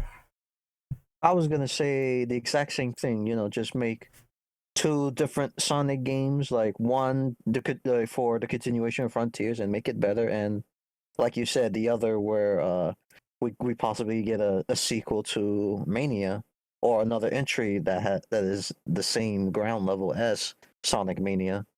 Yep, it's keeping the 2D without totally getting rid of it. I think that's what they should do next. Absolutely. No, I'm in the same ballpark as you, but for one little caveat too. Do not do another Generations Forces type game. Leave Classic Sonic alone. Let him go into Ether with another game, but do not cross him over again. Just let him be his own thing. Although I will technically speak, I think Mania Classic Sonic is like his own version rather than it being mainline Classic Sonic. But still, like leave that into the Ether and make a new game for that. Yeah, like everyone was fine with crossovers like once, but then it got overused really quick. Yeah. But on top of that, I want them to make a return of multiple playable characters. We had a game where we had, like, say, Shadow, Knuckles, whoever else as playable characters since 06. Given the issues around that game, I can understand why they want to tone it down, but just tone it down a bit and just have one character, like aka Sonic, the title character. But I think we're long overdue for returning characters to be playable again. Because when Shadow was announced to be playable in Forces, I was fucking hyped for that. Even if the game is pretty mid, the fact that Shadow's playable again, like, it got me excited. Even if it's just pretty much Sonic, with a darker skin. Don't cancel me. But seriously though, we're long overdue for something like that. We need like another Sonic Heroes, like that would be down. Yeah, that or just another adventure style game. We have a bunch of other characters with unique playstyles come together again. And like one of like the Sonic Frontier producers said if the game did well, they would consider Adventure 3 or something like that. I don't know. Haven't heard anything about that. Me neither. I just heard them say. Oh, sorry to cut you off. I just heard them say that they want to improve on what made Frontiers good. That's it. That's all they said. Yeah. So honestly, that's all I can ask for is bring back multiple characters and especially Shadow. So that's all I can ask. Yeah, another crack at a Shadow game. Like, come on. Like, that's just sure that they could just make another one and it'd be popular if it had like good mechanics and everything. So I wouldn't mind. Yo, dude, Shadow fans are cramming for something new with the character that's not garbage. Cause like there was like I said, post Sonic Colors, man, the characters went downhill. Like Knuckles was dumb. Shadow's just unironically an edgelord now. So like they got to do something to bring back the freaking characters. So basically, they just made them into parodies of themselves. Yeah, basically, yeah, they're pretty much jokes of the former selves. Pretty Sonic Colors. I saw that meme and it was mostly the Boom renditions, and I'm like, that has to be the overall consensus for what they did with some of the characters there, because Knuckles seems dumb. That's part of the reason why I strongly dislike Sonic Boom. Aside from I'm not a big fan of the show. It didn't click with me. It's not necessarily a bad show, just not for me, right? But it's what they did with the characters, and the precedent is set from 2014, where that show / game came out. That unfortunately it bled into the mainline series that people treat these characters like a joke.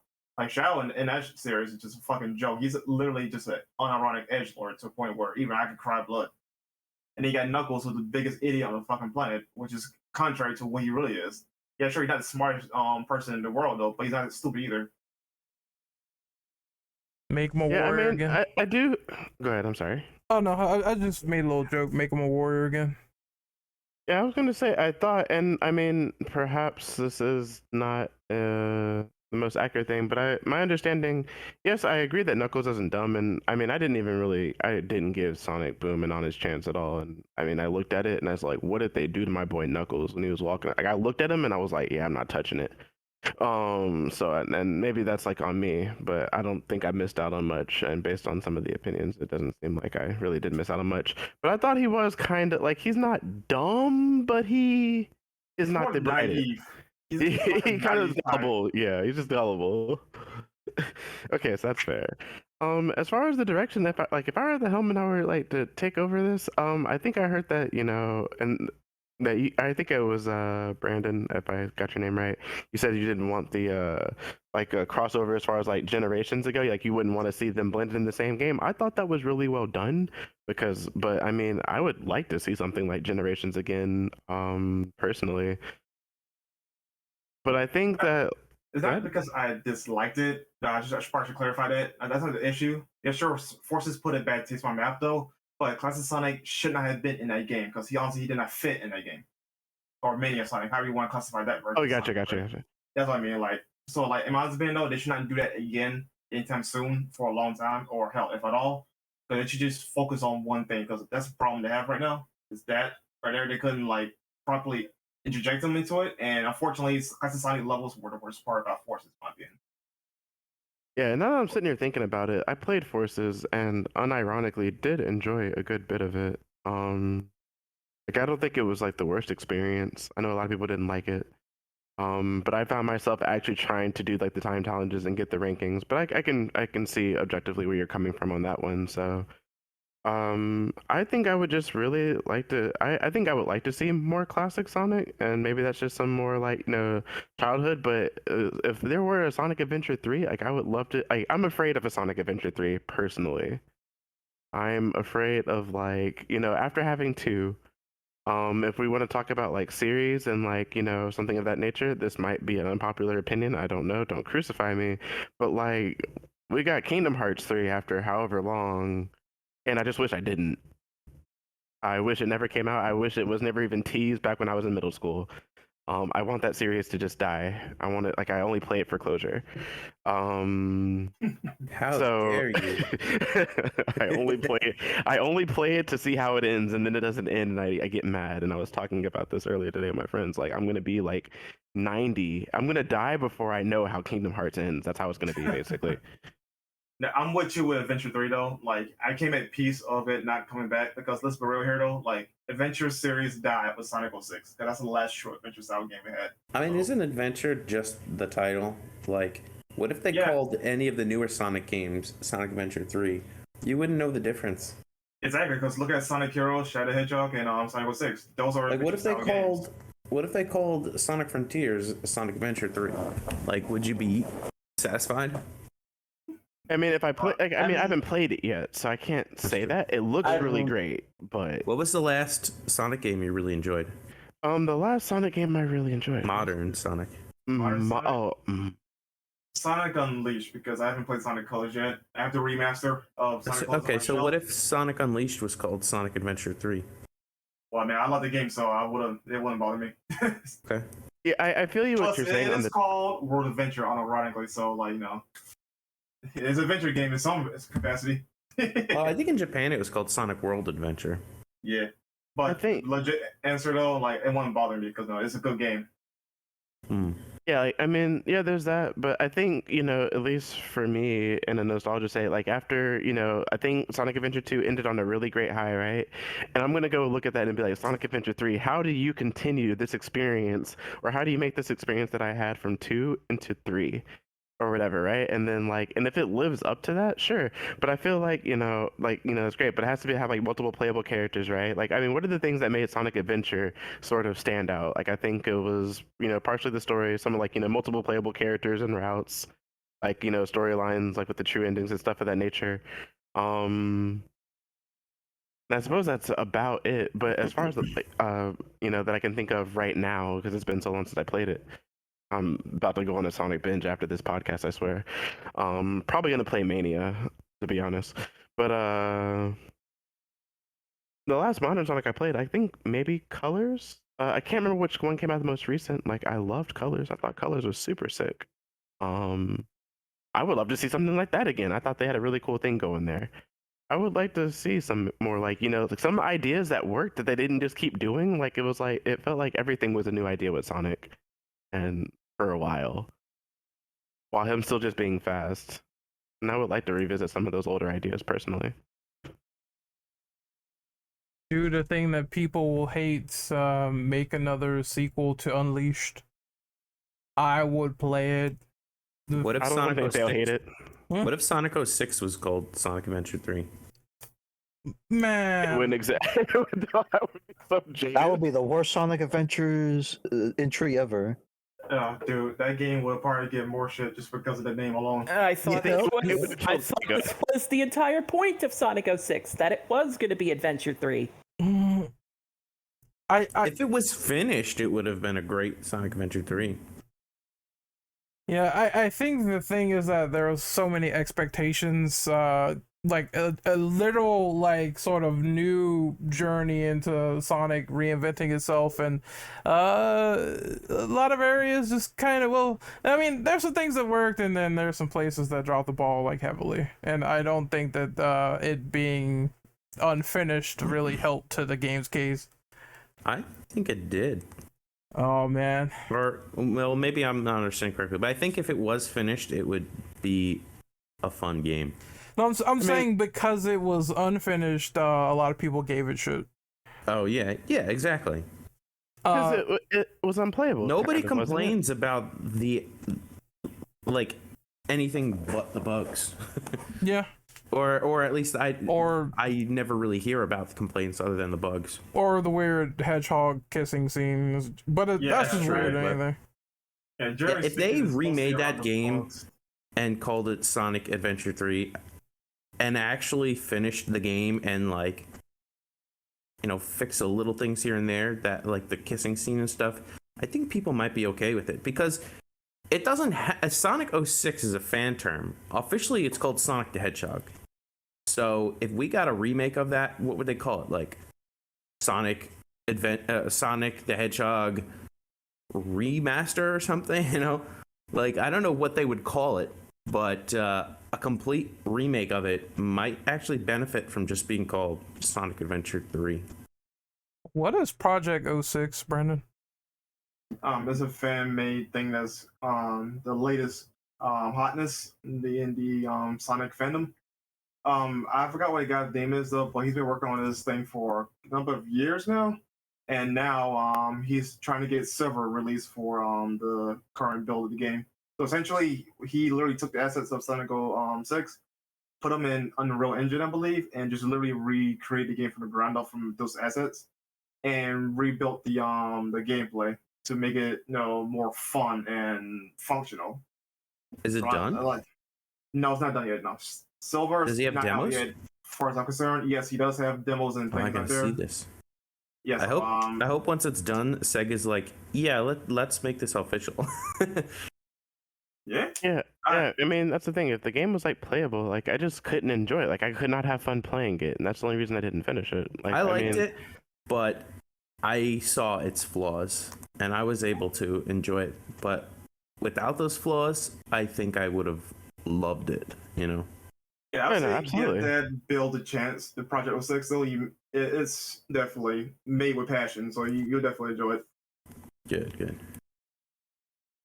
All right, so anything That would be else? really cool if they remade it, or if Sega was like, yeah, let's make this official when it comes to consoles and everything. And because at least from a branding perspective, that means that they might be interested in bringing back some of those things that are specific to that game. Like maybe we'll see some Mephiles merch or something, you know? Well, he is in Sonic Forces now with the most recent Right, update. but that's more like a, I don't know, Sonic Forces Speed Battle. Are you talking about the mobile game? Because he's not Speed actually Battle? in Sonic Is that Forces. Forces? I thought it was no, it's probably the Super Shadow update. A Super Shadow Oh. update. That's DLC. Yeah, Super Shadow. Yeah, Forces. Oh, you're thinking of Super Infinite, Shadow. right? Yeah, I remember Memphis being mentioned for Forces though, but I might got mixed up with another really? Sonic property. Yeah, check a look real quick. I didn't know there was DLC for that game. That's There was a Shadow campaign that was a prequel, I think. To Yeah, Episode Sonic Shadow, Forces. which is Episode honestly, Shadow. I can't even call that shit a DLC. It's when he 'cause it's tells really- when he tells Infinite that he doesn't want to see his face again or something, and so he hides behind a mask. It's just like, That okay. boy buried Infinite. Yo, he was like, don't ever show me your face again, and after that he started wearing a mask. It's like, wow. Yeah, so Mephiles is in Sonic Forces as a rival character for Shadow. I don't know what the context behind unlocking that character or villain for Sonic Forces still, but yeah, he is in the game now. Oh Speed Battle? yes. Sonic Forces Speed Battle, you mean? The mobile game? Yes, that was it. Yeah, that's okay. That's non-canon. That's just an online racing game with a. It's basically a glorified Sonic R. That actually plays well, but Really? Right. You could try that, right? but it's very money hungry. Oh, well, I'm not surprised. Mobile games, micros, surprise. What is that the weird hedgehog looking thing, Mephiles, that killed Sonic in Sonic 06? Yes. Yeah, it literally Shadow's clone. He is fucking Well, awesome. he's not his clone, but he took on. No, his I'm not appearance. talking about literally. I'm talking about appearance. Yeah. Not in a literal sense. Right. Well, it's true. But he has two forms. One is Shadow's actual appearance, and the other is like a twisted version of it. Yep. All right. So anyone else on the question about where you would take the series before we do outros? I mean, honestly, I'd say just build off Frontiers because they have a good foundation. They just need to iron out the issues. Are you referring to a future game? If they If we were do to make a future Frontiers game? too. I mean, more or less, that's pretty much what the question asks. Like, if you were at the helm of Team Sonic, what would you do?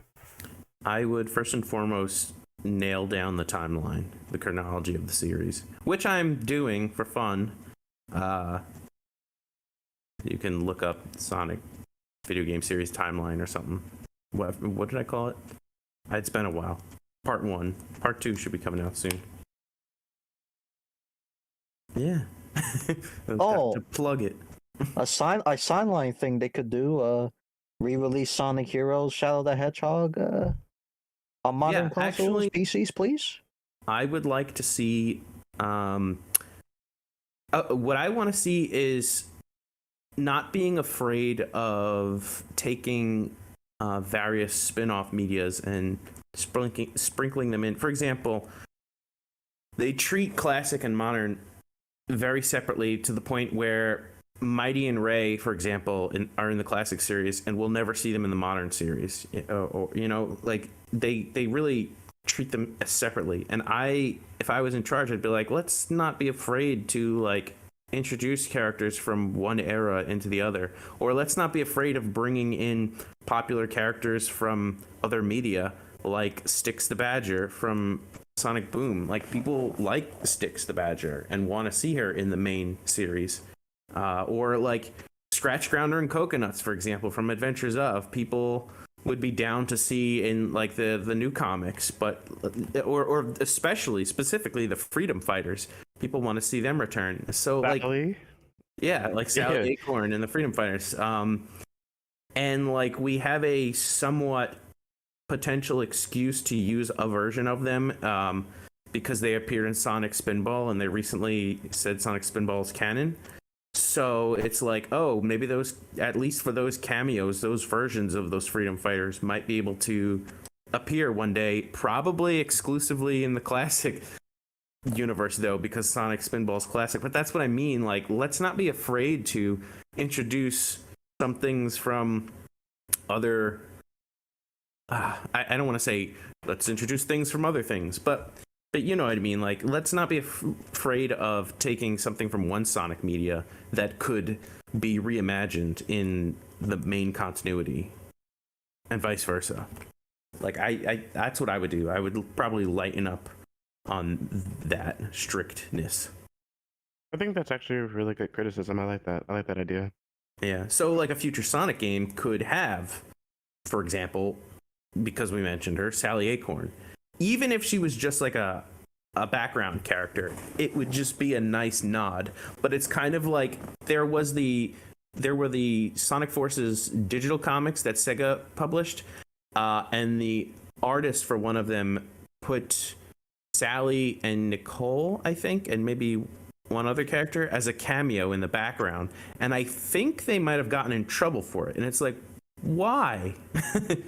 Why would you get in trouble? That's amazing. You know?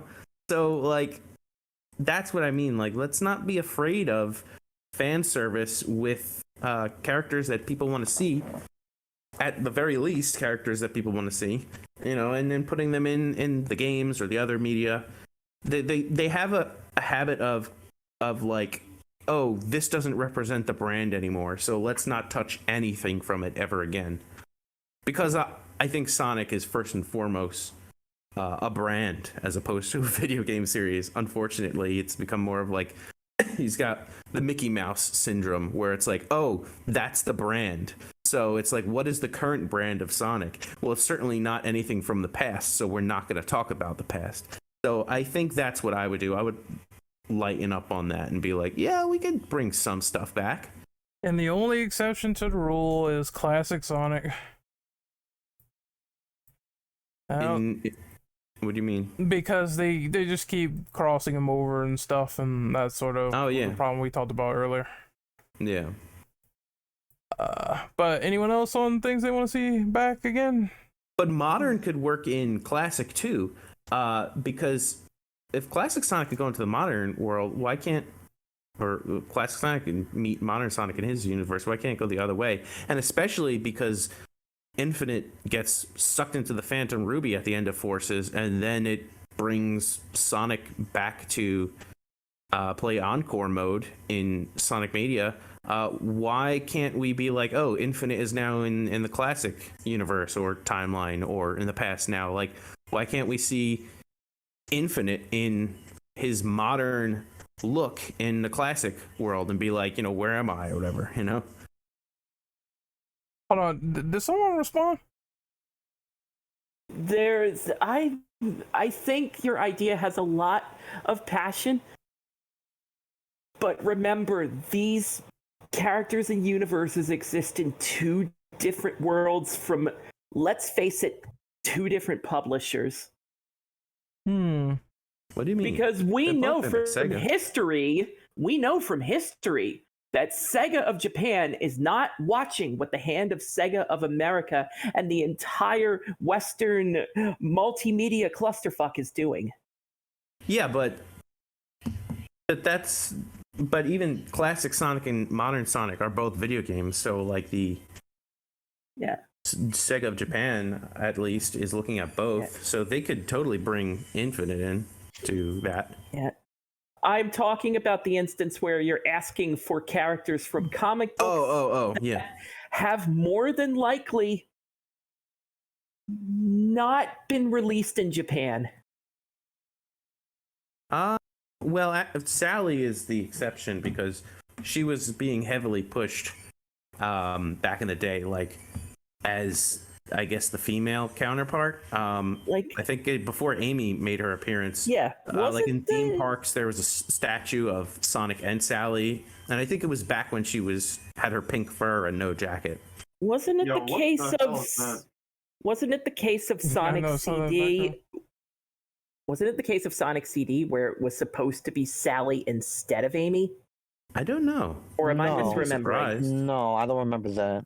I wouldn't be surprised though. Yeah. Yeah, I'm having brain rot again. Like, Amy had a different name. She was like Rosie. She was Rosie the Rascal. That's right. Yeah. Yeah, it's fun to dream sometimes, but I don't think the Western side of the extended comic universe will ever get along with the video game universe again. Well, not even just the comics, but all media. Hey, Ren. You know? Yeah. Sonic the Fighters 2. Fuck off.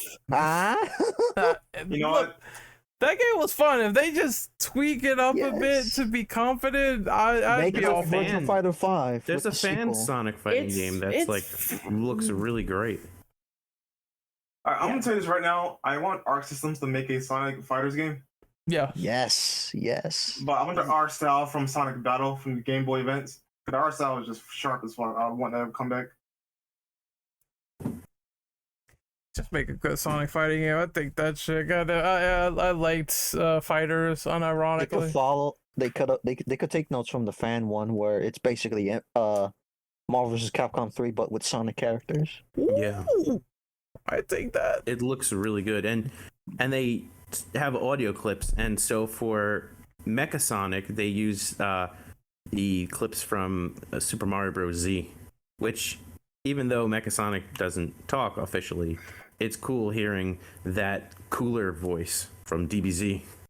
That's cool. Because that is the voice of, because in Super Mario Bros. Z, that fan animation, the audio vocals of Mecha Sonic are from Cooler from Dragon Ball Z with like a filter.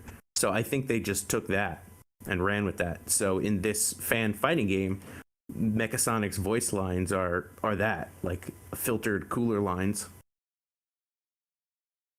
I'll just do it, Sega. Like, I think the main thing is just more experimentation into certain things that could be potential ideas. That's all I want.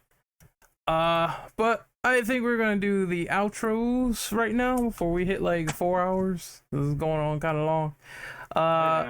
So Kinda. yes, more than kind of, actually. I'm being sarcastic. Hey, we like our It's Sonic, 3.5. okay? It's 3.5. We did a Street Fighter podcast, right? You knew what you were Yes. getting into. We should have done that longer because, man, or did we? Anyway, so what's the outro?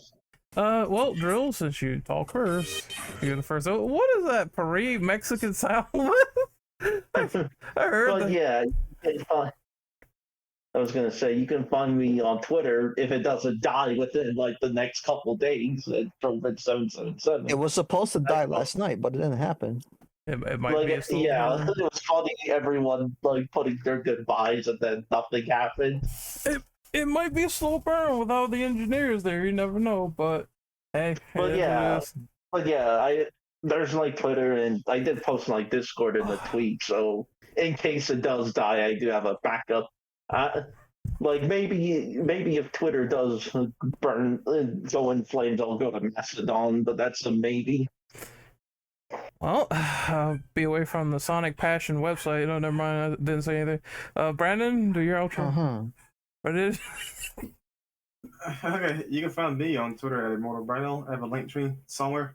Check that out. And if Twitter dies, whenever, I am not moving to another platform because I don't care for anything else, man. Same. Made this mistake. I gotta have my clout. So as I Okay, bro. as I move to Mastodon, which is in my bio, so you can follow that if you want to. I don't know, no doom and gloom yet, but you never know. So hey, just find my link tree there. If not, I'll be on YouTube, Twitch. You know where I'd be. Renegade Operative, of course.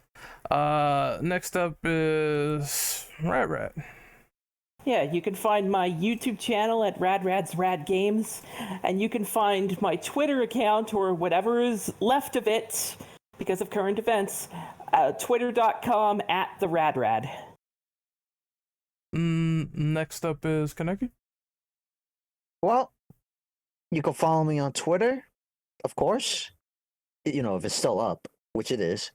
Under the same name as Google World Order, which is the same name I use for my YouTube channel, which would be the only other way to find me if Twitter was decide to shut down like days later.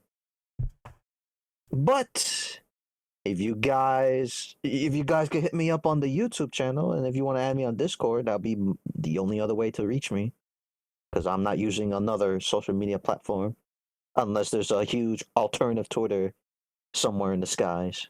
It'll just be Quick, everyone move to Facebook. It'll be stuck on Everyone migrate to Parlor.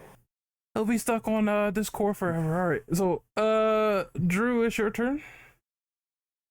You can find me on Twitter if it's still gonna be around, as DrewMaru_comics, so Drew Maru Comics, and on YouTube I'm Diamond Death. And I'm assuming you'll have the links in the description anyway. Yep, they will all But be there. as my outro, I love Sonic. It's super awesome. And this was exciting to talk about. Aurora, you were the last one. Outro yourself, good sir. All right. You can find me on Twitch at twitch.tv/Project Aurora.